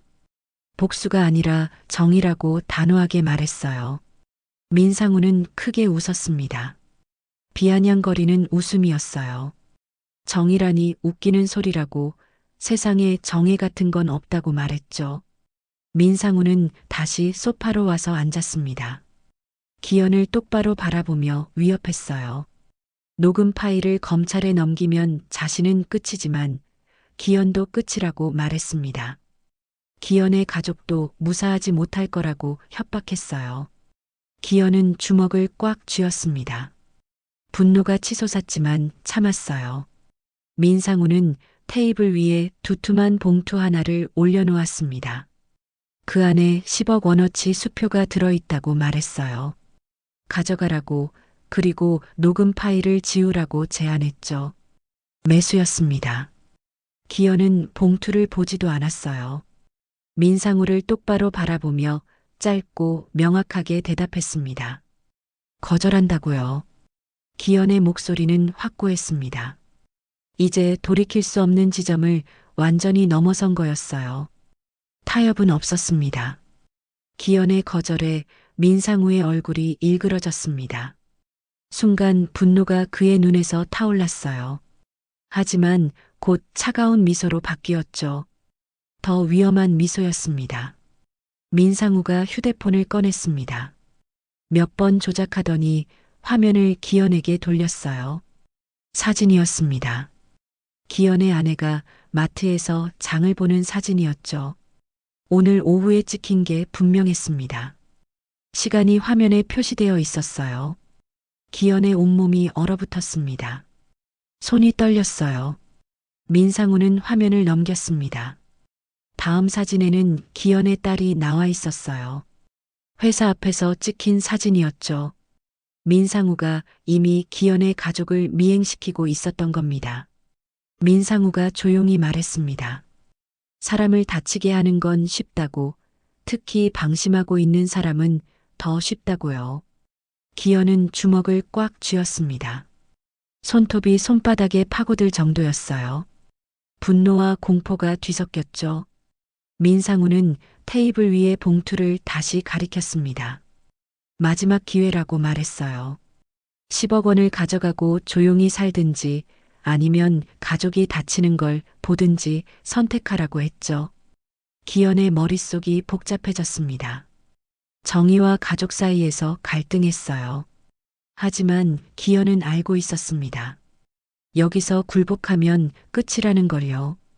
민상우는 절대 약속을 지킬 사람이 아니었죠. 돈을 받고 입을 다물어도 언젠가 또 협박할 게 분명했습니다. 기현은 다른 방법을 찾아야 했어요. 기현이 입을 열었습니다. 하루만 시간을 달라고 했어요. 생각할 시간이 필요하다고요. 민상우는 비웃으며 고개를 끄덕였습니다. 내일 정오까지 결정하라고 했죠. 그때까지 답이 없으면 후회할 거라고 경고했어요. 기현은 자리에서 일어났습니다. 다리에 힘이 없었지만 버텼어요. 민상우는 소파에 앉은 채 기현을 올려다봤습니다. 승리자의 여유로운 표이었죠. 기현은 돌아서 회장실을 나왔습니다. 엘리베이터를 타고 내려오는 동안 기현의 머리는 복잡했습니다. 어떻게 해야 할까요? 가족을 지키면서도 민상우를 잡을 방법이 있을까요? 주차장에 도착해 차에 올랐어요. 시동을 걸었지만 바로 출발하지 못했습니다. 한참을 그대로 앉아 있었죠. 휴대폰을 꺼냈습니다. 아내에게 전화를 걸었어요. 아내가 받자마자 물었습니다. 지금 어디냐고 괜찮냐고요. 기현은 괜찮다고 거짓말했습니다. 곧 집에 간다고 말했어요. 그리고 당부했죠. 당분간 외출할 때 조심하라고, 혼자 다니지 말라고요. 아내는 무슨 일이냐고 물었지만 기현은 나중에 설명하겠다며 전화를 끊었습니다. 다음으로 딸에게 전화했어요. 딸도 걱정하는 목소리로 물었죠. 기현은 역시 괜찮다고 했습니다. 하지만 며칠간 혼자 돌아다니지 말라고 신신당부했어요. 집으로 가는 대신 기현은 다른 곳으로 향했습니다. 하늘의 집이었어요. 하늘에게 미리 연락했죠. 급하게 만나야 한다고요. 30분 후 하늘의 집 앞에 도착했습니다. 하늘이 문을 열고 기현을 맞았어요. 기현의 창백한 얼굴을 보고 놀랐죠. 거실로 들어가 앉았습니다. 기현은 오늘 있었던 일을 모두 설명했어요. 민상우의 협박, 가족 사진, 10억 원 제안까지요. 하늘은 듣는 내내 표이 굳어 있었습니다. 하늘이 말했습니다. 당장 경찰에 신고해야 한다고요. 협박과 미행은 명백한 범죄라고 했죠. 기현도 알고 있었습니다. 하지만 두려웠어요. 경찰에 신고하면 민상우가 정말 가족을 해칠까 봐요. 하늘은 다른 제안을 했습니다. 가족을 안전한 곳으로 먼저 피신시키자고요. 그리고 나서 검찰과 경찰에 동시에 신고하자고 했죠. 증거도 충분하고 협박 사실까지 있으니 민상우를 당장 체포할 수 있을 거라고 했어요. 기현은 하늘의 말을 곰곰이 생각했습니다. 그 방법이 최선인 것 같았어요. 하지만 시간이 문제였죠. 내일 정오까지였습니다. 그 전에 모든 걸 준비해야 했어요. 두 사람은 계획을 세우기 시작했습니다. 먼저 오늘 밤에 가족을 하늘의 시골 친척집으로 보내기로 했어요. 안전한 곳이었죠. 내일 아침 일찍 검찰에 모든 증거를 제출하고 동시에 경찰에 협박 사실을 신고하기로 했습니다. 기현은 미정에게도 연락했습니다. 상황을 설명하자 미정은 즉시 도움을 제안했어요. 방송국 법무팀 변호사를 소개해 주겠다고 했죠. 내일 아침 함께 검찰에 가자고 했습니다. 모든 계획이 세워졌습니다. 기현은 조금 안심이 되었어요. 혼자가 아니었죠. 하늘, 미정, 그리고 곧 만날 변호사까지 함께 싸우는 사람들이 있었습니다. 밤 9시에 집으로 돌아왔습니다. 아내에게 모든 상황을 설명했어요. 아내는 놀랐지만 차분하게 받아들였습니다. 딸에게도 연락해서 오늘 밤 함께 시골로 내려가자고 했죠. 짐을 쌌습니다. 며칠치 옷과 필요한 물건들이요. 밤 11시 가족이 함께 차에 올랐어요.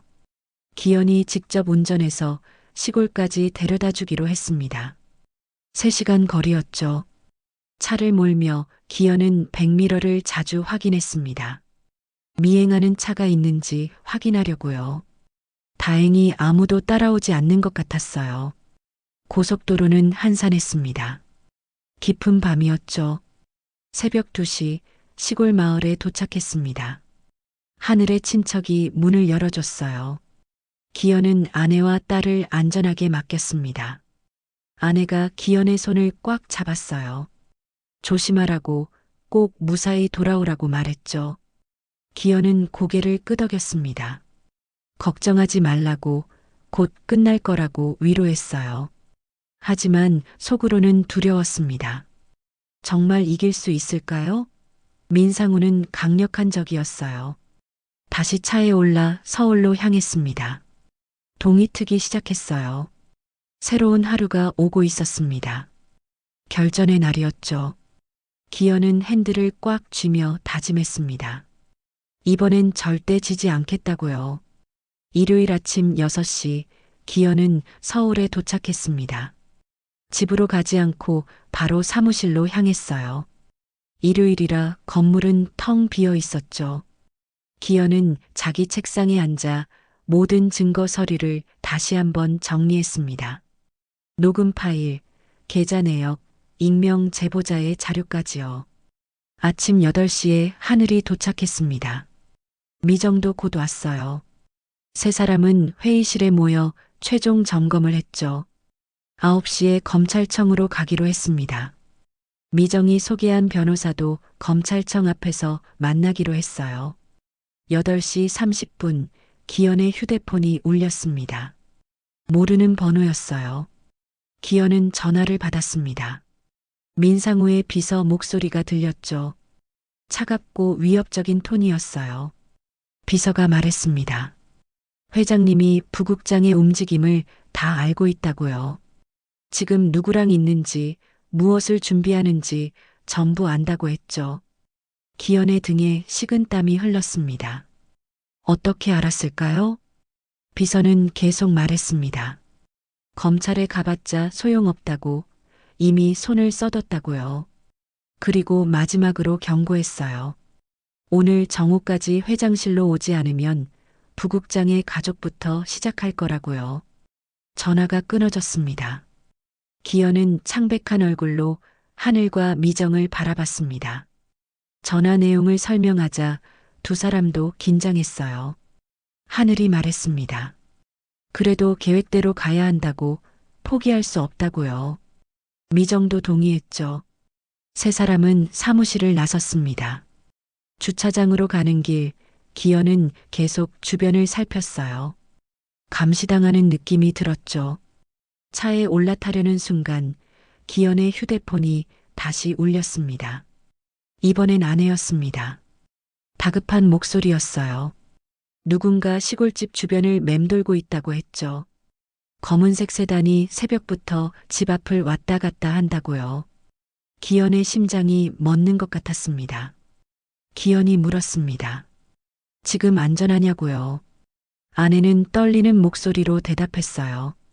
지금은 집 안에 있어서 괜찮은데 무섭다고요. 기현은 절대 밖에 나가지 말라고 신신당부했습니다. 곧 경찰을 보내겠다고 약속했어요. 전화를 끊고 기현은 하늘에게 말했습니다. 당장 시골 마을에 경찰을 보내달라고요.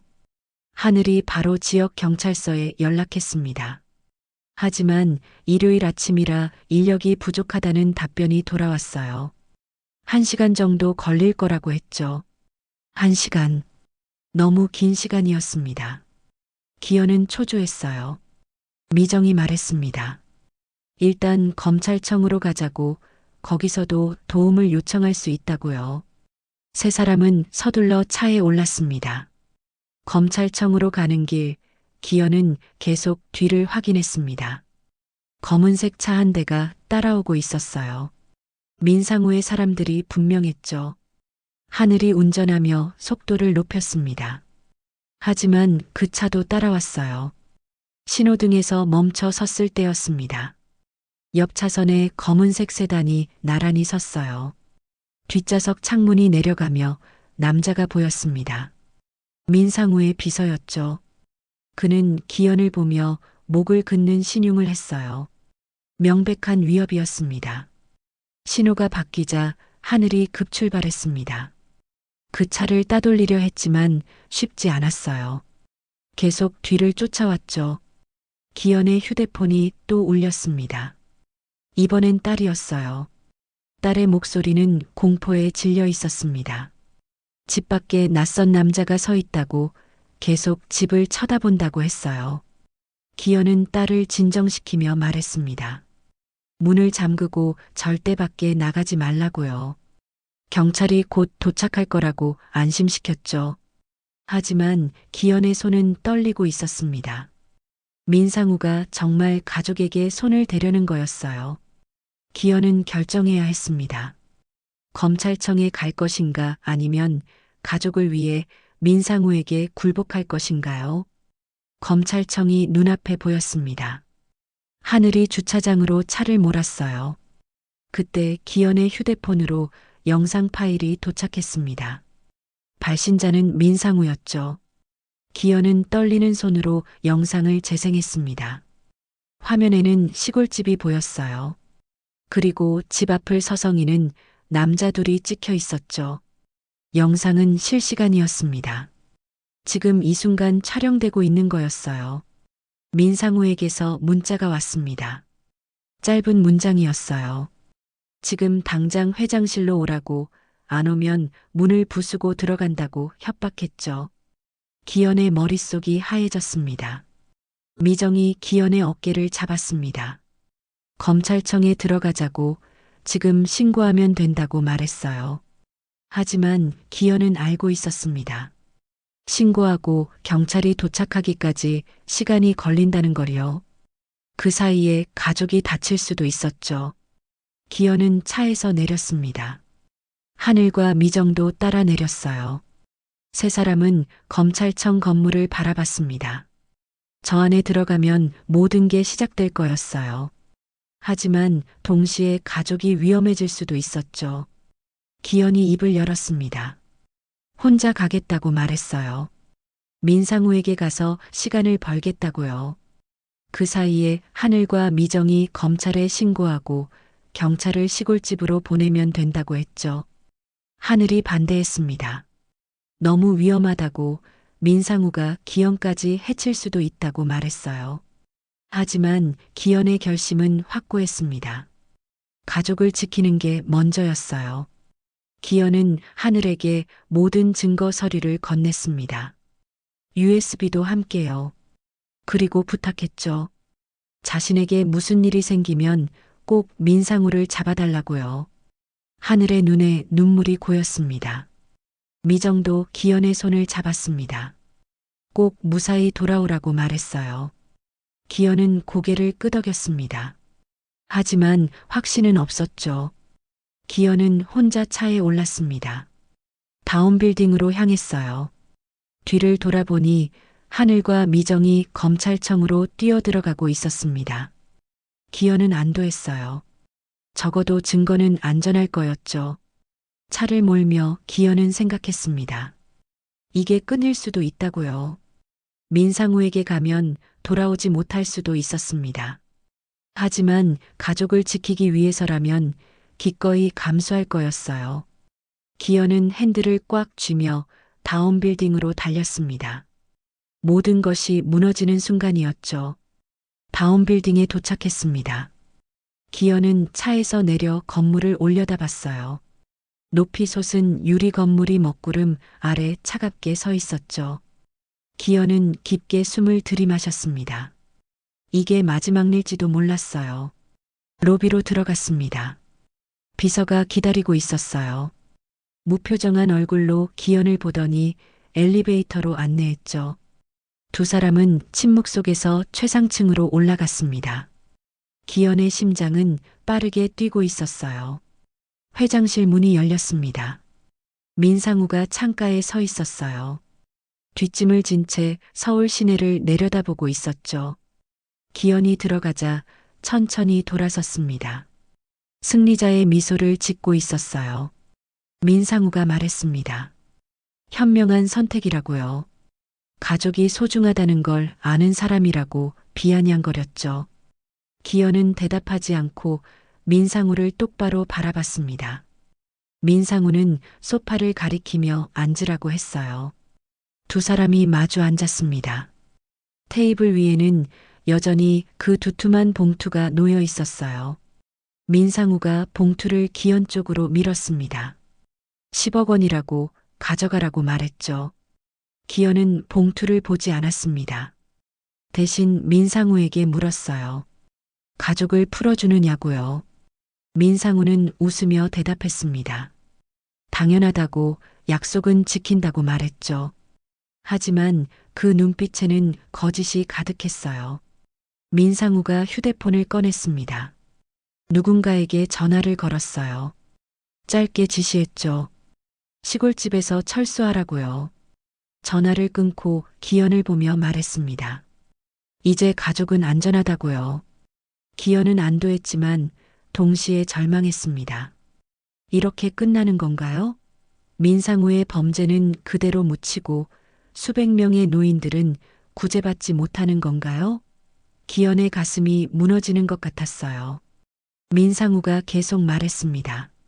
녹음 파일을 지우라고요. 지금 당장 눈앞에서요.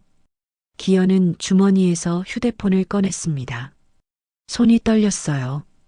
파일 목록을 열었죠. 녹음 파일이 화면에 보였습니다. 기현은 그 파일을 한참 바라봤어요. 이게 유일한 증거였습니다. 이걸 지우면 모든 게 끝이었죠. 민상우는 자유롭고 기현은 패배하는 거였어요. 기현의 머릿속에 여러 얼굴이 떠올랐습니다. 탄원서를 쓴 노인들의 얼굴이요. 평생 모은 돈을 잃고 절망하는 사람들이었어요.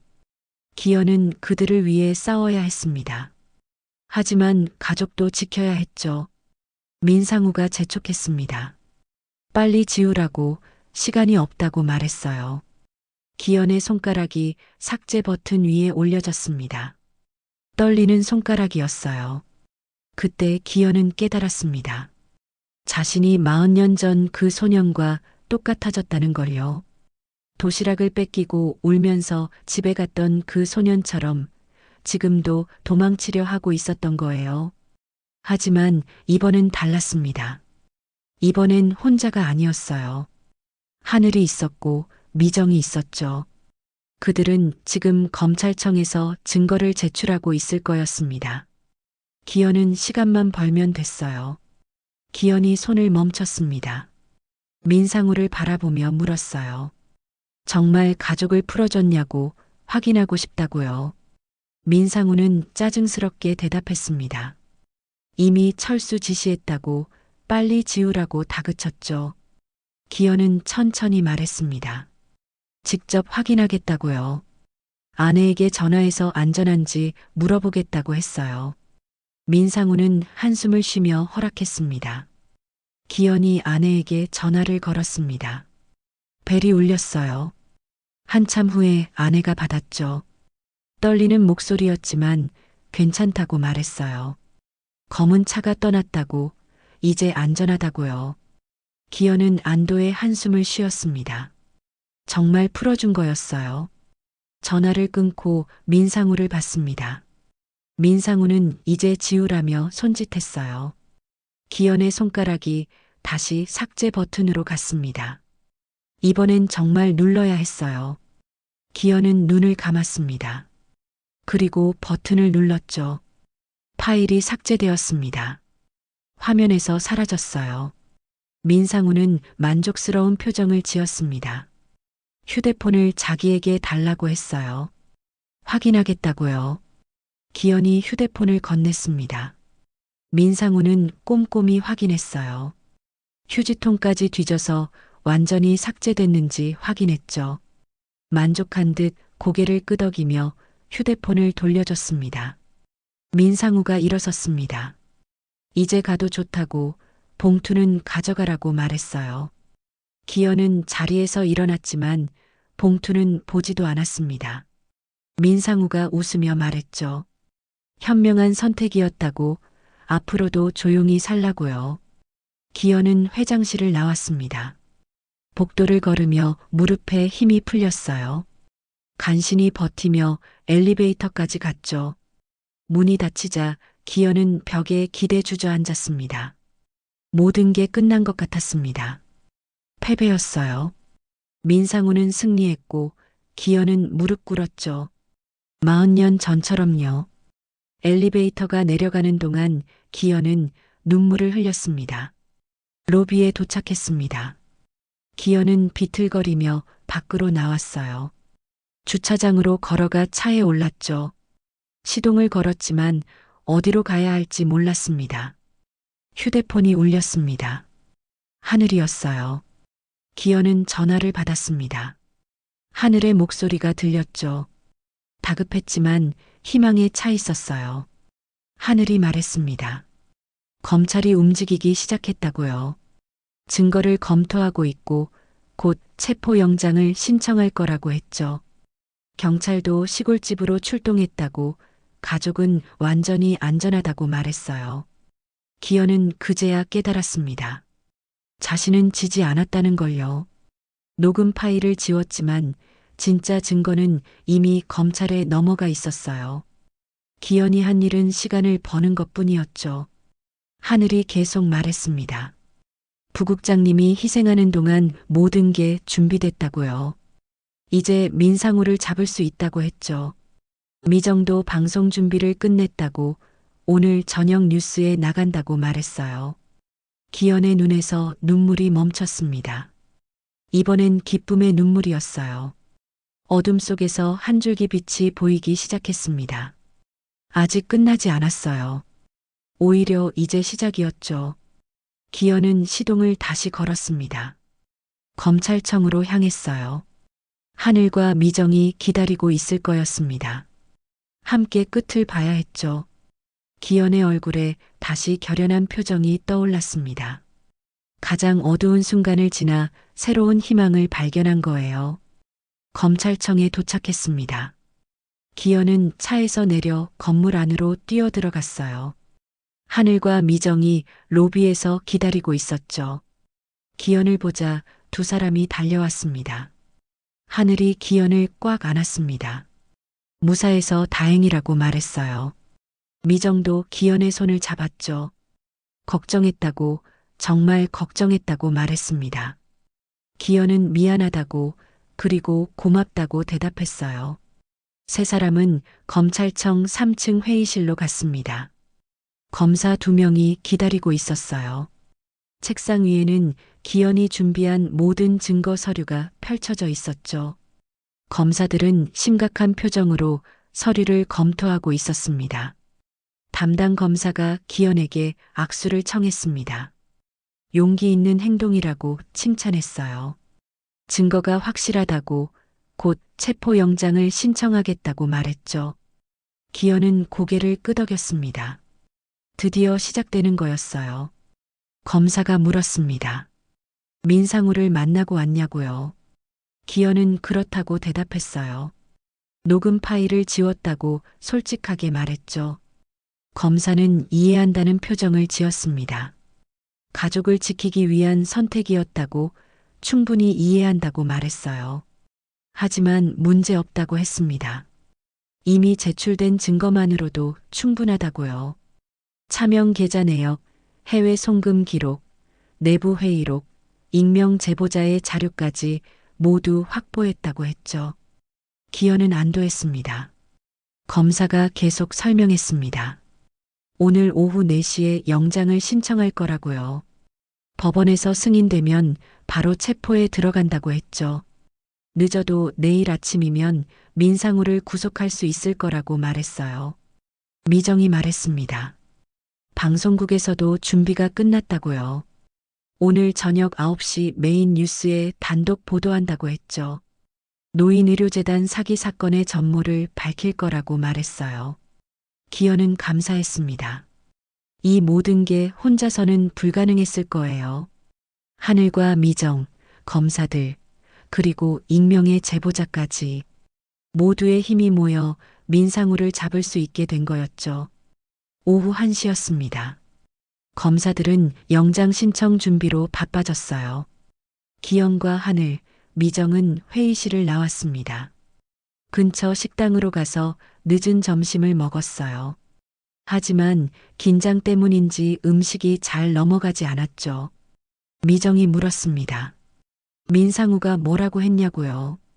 기현은 회장실에서 있었던 일을 설명했어요. 10억 원 제한, 녹음 파일 삭제 강요, 그리고 승리자의 미소까지요. 미정은 고개를 저었습니다. 곧 그 미소가 사라질 거라고 말했어요.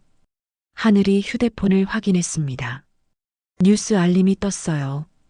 다운홀딩스 주가가 급락하고 있다는 소식이었죠. 어디선가 소문이 퍼진 것 같았어요. 민상우도 곧 알게 될 거였습니다. 오후 3시 세 사람은 다시 검찰청으로 돌아왔습니다. 검사가 영장 신청서를 들고 법원으로 향했어요. 기현은 로비에서 기다렸죠.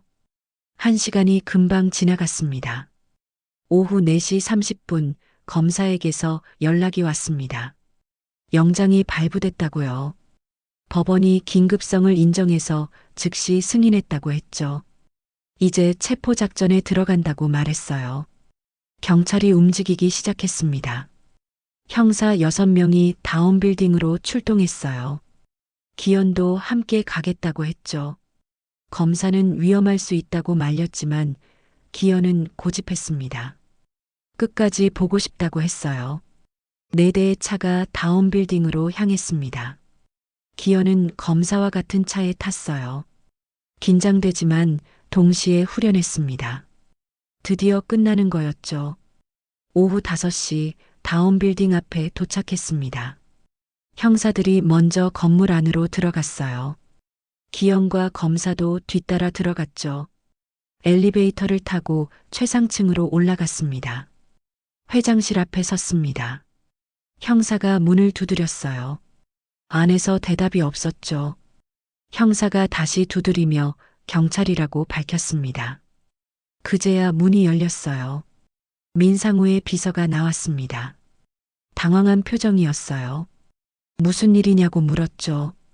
형사가 영장을 보여주며 말했습니다. 민상우 회장을 체포하러 왔다고요. 비서의 얼굴이 창백해졌습니다. 형사들이 안으로 들어갔어요. 기현도 따라 들어갔죠. 회장실 안에 민상우가 서 있었습니다. 민상우는 기현을 보고 깜짝 놀랐어요. 어떻게 된 거냐고 소리쳤죠. 기현은 침착하게 대답했습니다. 당신이 진 거라고요. 형사가 민상우에게 다가갔습니다. 수갑을 꺼내며 체포영장을 낭독했어요. 사기, 횡령, 협박 혐의로 긴급 체포한다고 말했죠. 민상우는 믿을 수 없다는 표정을 지었습니다. 민상우가 소리쳤습니다. 증거가 없다고, 자기는 억울하다고 외쳤어요. 기현은 차분하게 말했습니다. 증거는 충분하다고, 이미 검찰에 넘어갔다고요. 민상우의 얼굴이 일그러졌습니다. 기현을 노려보며 물었어요. 녹음 파일을 지웠잖냐고, 약속을 어긴 거냐고요. 기현은 고개를 저었습니다. 기현이 설명했습니다. 녹음 파일은 지웠지만 진짜 증거는 이미 안전한 곳에 있었다고요. 민상우가 시간을 낭비하는 동안 모든 게 준비됐다고 말했죠. 민상우는 무너지는 표정을 지었습니다. 형사가 수갑을 채웠어요. 차가운 금속 소리가 회장실에 울렸죠. 민상우는 저항하지 않았습니다. 이미 모든 걸 잃었으니까요. 형사들이 민상우를 데리고 나갔습니다. 기현은 그 뒷모습을 지켜봤어요. 40년 전 자신을 괴롭히던 그 사람이 수갑을 차고 끌려가는 모습이었죠. 엘리베이터 문이 닫혔습니다. 기현은 창가로 걸어갔어요. 서울 시내가 내려다 보였죠. 해가 지고 있었습니다. 긴 하루가 끝나가고 있었어요. 검사가 기현의 어깨를 두드렸습니다. 수고했다고, 정말 잘했다고 말했어요. 기현은 고개를 끄덕였습니다. 이제 진짜 끝이었죠. 밖으로 나왔습니다. 하늘과 미정이 건물 앞에서 기다리고 있었어요. 기현을 보자 두 사람이 달려왔죠. 세 사람은 서로를 안았습니다. 눈물이 흘렀지만 기쁜 눈물이었어요. 새로운 시작이었습니다. 저녁 9시 기현은 집 거실에 앉아 텔레비전을 켰습니다. 아내와 딸도 옆에 앉아 있었어요. 시골에서 급히 올라온 가족이었죠. 모두 긴장한 얼굴로 화면을 바라봤습니다. 메인 뉴스가 시작됐습니다. 앵커가 심각한 표어로 첫 소식을 전했어요. 다운홀딩스 민상우 회장이 수백억 원대 노인 사기 혐의로 긴급 체포됐다는 내용이었죠. 화면에 민상우가 수갑을 차고 경찰서로 들어가는 장면이 나왔습니다. 고개를 숙인 채 기자들의 질문을 피하는 모습이었어요. 플래시가 터지고 카메라가 따라갔죠. 미정이 직접 취재한 리포트가 이어졌습니다. 노인의료재단의 실체, 실버타운 분양 사기, 수백억 원의 자금 유출까지 모든 게 낱낱이 밝혀졌어요. 피해자 인터뷰도 나왔죠. 70대 할머니가 눈물을 흘리며 말했습니다. 평생 모은 돈을 잃었다고, 이제 살 곳이 없다고요. 기현의 가슴이 먹먹해졌습니다. 아내가 기현의 손을 잡았어요. 딸도 기현의 어깨에 머리를 기댔죠. 가족의 온기가 느껴졌습니다. 리포트는 계속됐습니다.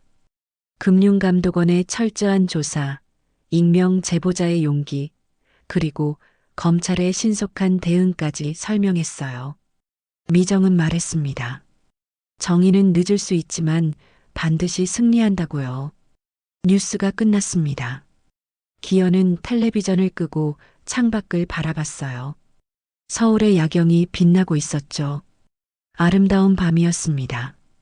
다음 날 월요일 기현은 출근했습니다. 사무실에 들어서자 동료들이 박수를 쳤어요. 하늘이 케이크를 준비해뒀죠. 작은 축하 파티였습니다. 국장이 기현을 불렀습니다. 국장실로 들어가니 국장이 악수를 청했어요. 정말 대단한 일을 해냈다고 칭찬했죠. 기현은 겸손하게 대답했습니다. 혼자 한 게 아니라고, 많은 사람의 도움이 있었다고요. 국장이 말했습니다. 퇴직 전에 이런 큰 사건을 마무리해서 자랑스럽다고요. 기현의 마지막이 빛나는 순간이라고 했죠. 기현은 고개를 끄덕였습니다. 정말 그랬어요. 오후에 검찰청에서 연락이 왔습니다. 민상우의 구속영장이 청구됐다고요. 증거가 명확해서 기각될 가능성은 없다고 했죠. 곧 재판이 시작될 거라고 말했어요. 며칠 후 법원에서 구속적부 심사가 열렸습니다. 기현도 참관했어요. 법정에 민상우가 들어왔죠. 수갑을 차고 죄수복을 입은 모습이었습니다. 판사가 민상우에게 물었습니다. 혐의를 인정하냐고요. 민상우는 고개를 숙인 채 대답했어요. 인정한다고, 잘못했다고 말했죠. 목소리가 떨리고 있었습니다. 판사가 구속을 결정했습니다. 증거인멸과 도주의 우려가 있다고 판단했어요. 민상우는 법정을 나갔죠. 기현은 그 뒷모습을 지켜봤습니다.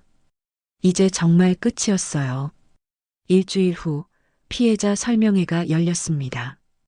200명이 넘는 노인들이 모였어요. 검찰이 압류한 민상우의 재산으로 피해 보상을 할 계획이라고 설명했죠. 전부는 아니지만 상당 부분 돌려받을 수 있을 거라고 했어요. 노인들이 기현에게 다가왔습니다.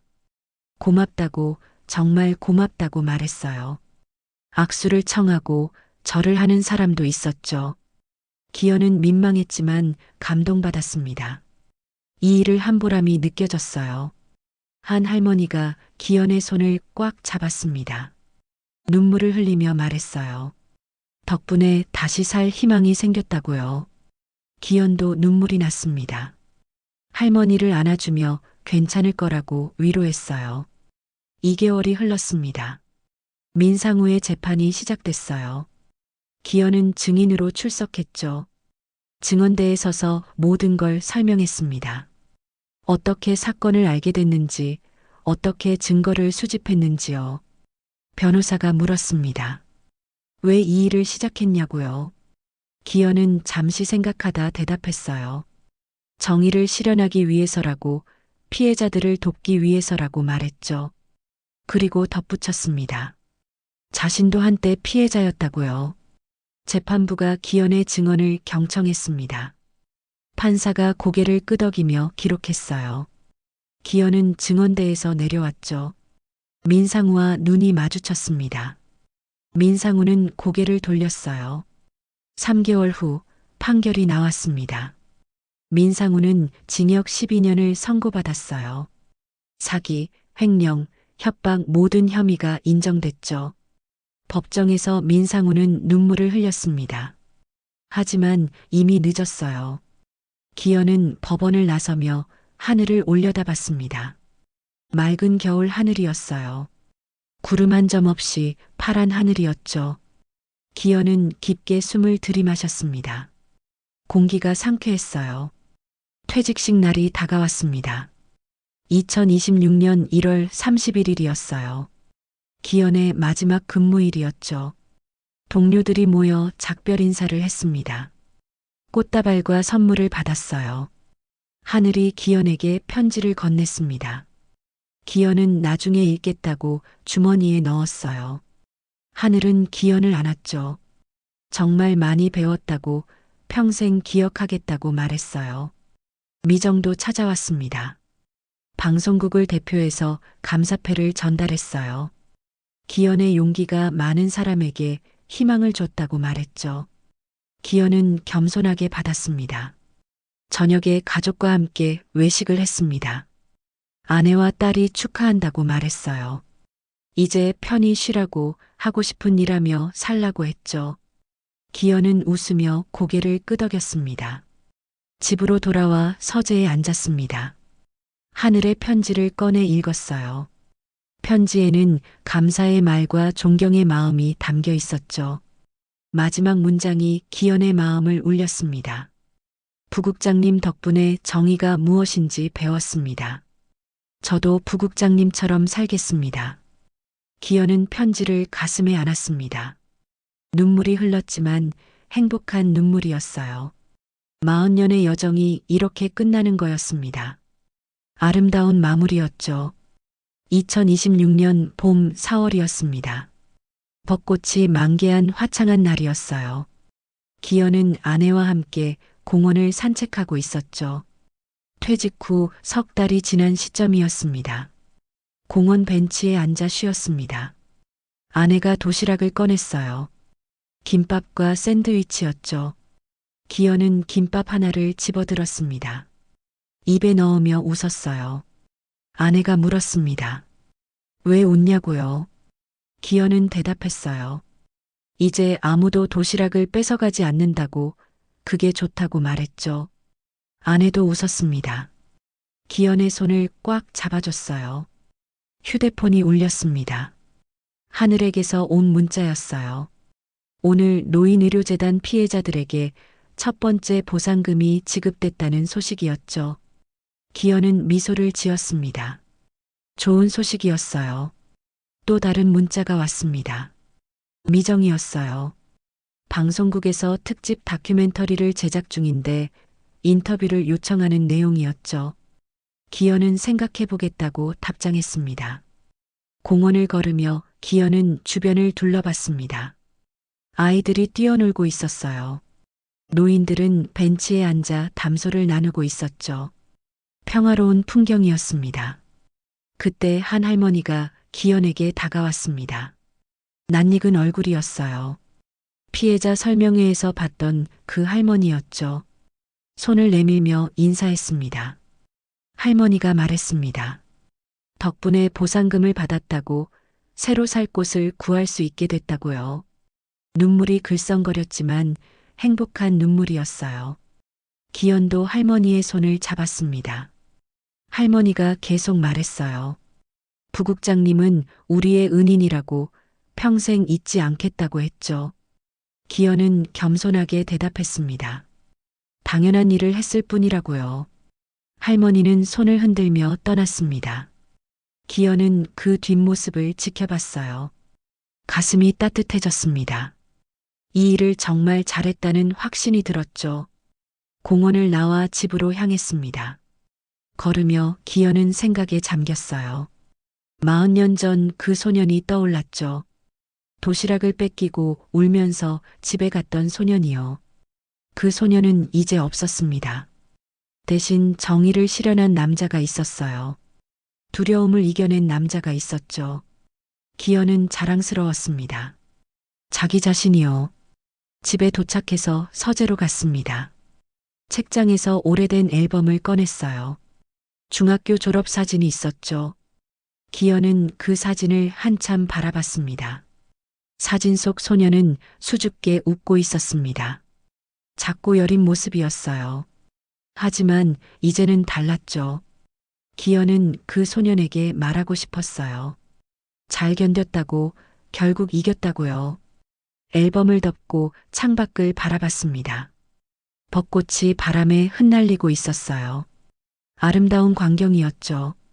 기현은 깊게 숨을 들이마셨습니다. 행복했어요. 다음 날 기현은 하늘을 만났습니다.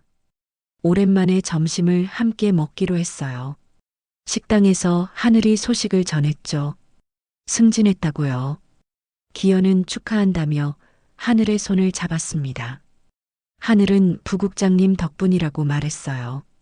많은 걸 배웠다고, 그걸 바탕으로 더 열심히 일하겠다고 했죠. 하늘이 물었습니다. 요즘 뭐 하시냐고요? 기현은 웃으며 대답했어요. 그냥 쉬고 있다고, 아내와 여행도 다니고 책도 읽는다고 말했죠. 하늘이 말했습니다. 부국장님이 그립다고, 사무실이 허전하다고요. 기현은 고개를 끄덕였어요. 자기도 가끔 그립다고 하지만 이제는 젊은 사람들 차례라고 말했죠. 식사를 마치고 헤어졌습니다. 기현은 집으로 가는 길에 서점에 들렀어요. 새 책을 몇 권 샀죠. 퇴직 후 읽고 싶었던 책들이었습니다. 집에 돌아와 거실 소파에 앉았습니다. 책을 펼쳤지만 읽지는 않았어요. 대신 생각에 잠겼죠. 지난 4개월을 돌아봤습니다. 동창회에서 시작된 일이었습니다. 민상우를 만나고 증거를 모으고 협박을 받고 가족을 지키고 마침내 정의를 실현한 여정이었어요. 힘들었지만 보람찼죠. 이제 민상우는 감옥에 있었습니다. 12년형을 선고받았어요. 피해자들은 보상을 받기 시작했죠. 세상이 조금 더 나아졌습니다. 기현은 책을 덮었습니다. 창밖을 바라보며 미소를 지었어요. 해가 지고 있었죠. 노을이 아름다웠습니다. 아내가 거실로 왔습니다. 저녁 준비가 됐다고 말했어요. 기현은 일어나 식탁으로 갔죠. 따뜻한 저녁 식사가 차려져 있었습니다. 밥을 먹으며 기현은 행복했습니다. 단순하지만 소중한 순간이었어요. 가족과 함께하는 저녁 식사요. 이런 게 진짜 행복이었죠. 식사를 마치고 산책을 나갔습니다. 아파트 단지를 천천히 걸었어요. 봄바람이 상쾌했죠. 별이 하나둘 떠오르고 있었습니다. 기현은 하늘을 올려다봤습니다. 별들이 반짝이고 있었어요. 40년 전 그날 밤에도 별이 떠 있었죠. 울면서 집에 갈 때요. 하지만 이제는 달랐습니다. 기현은 더 이상 울지 않았어요. 대신 웃고 있었죠. 자신이 옳은 일을 했다는 확신이 있었습니다. 집으로 돌아왔습니다. 침대에 누워 눈을 감았어요. 편안했죠? 마음이 가벼웠습니다. 잠들기 전 기현은 생각했습니다. 인생에서 가장 중요한 건 뭘까요? 돈도 명예도 아니었어요. 정의를 실현하는 것, 약한 사람을 돕는 것, 그리고 용기를 내는 것이었죠. 기현은 그 모든 걸 해냈습니다. 이제 평화로운 나날을 보낼 자격이 있었어요. 40년간의 응어리를 풀었으니까요. 눈을 감자 잠이 왔습니다. 깊고 편안한 잠이었어요. 악몽은 없었죠. 오직 평화만이 있었습니다. 새벽 기현은 미소를 지으며 잠들어 있었습니다. 봄바람이 창문 틈으로 들어왔어요. 커튼이 살랑거렸죠. 새로운 날이 밝아오고 있었습니다. 기현의 새로운 인생이요. 오늘의 사연 이야기 어떠셨나요? 마음에 와닿으셨다면 소중한 주변 분들에게 공유해 주세요. 구독과 좋아요로 응원해 주시고 항상 건강하시고 행복하세요.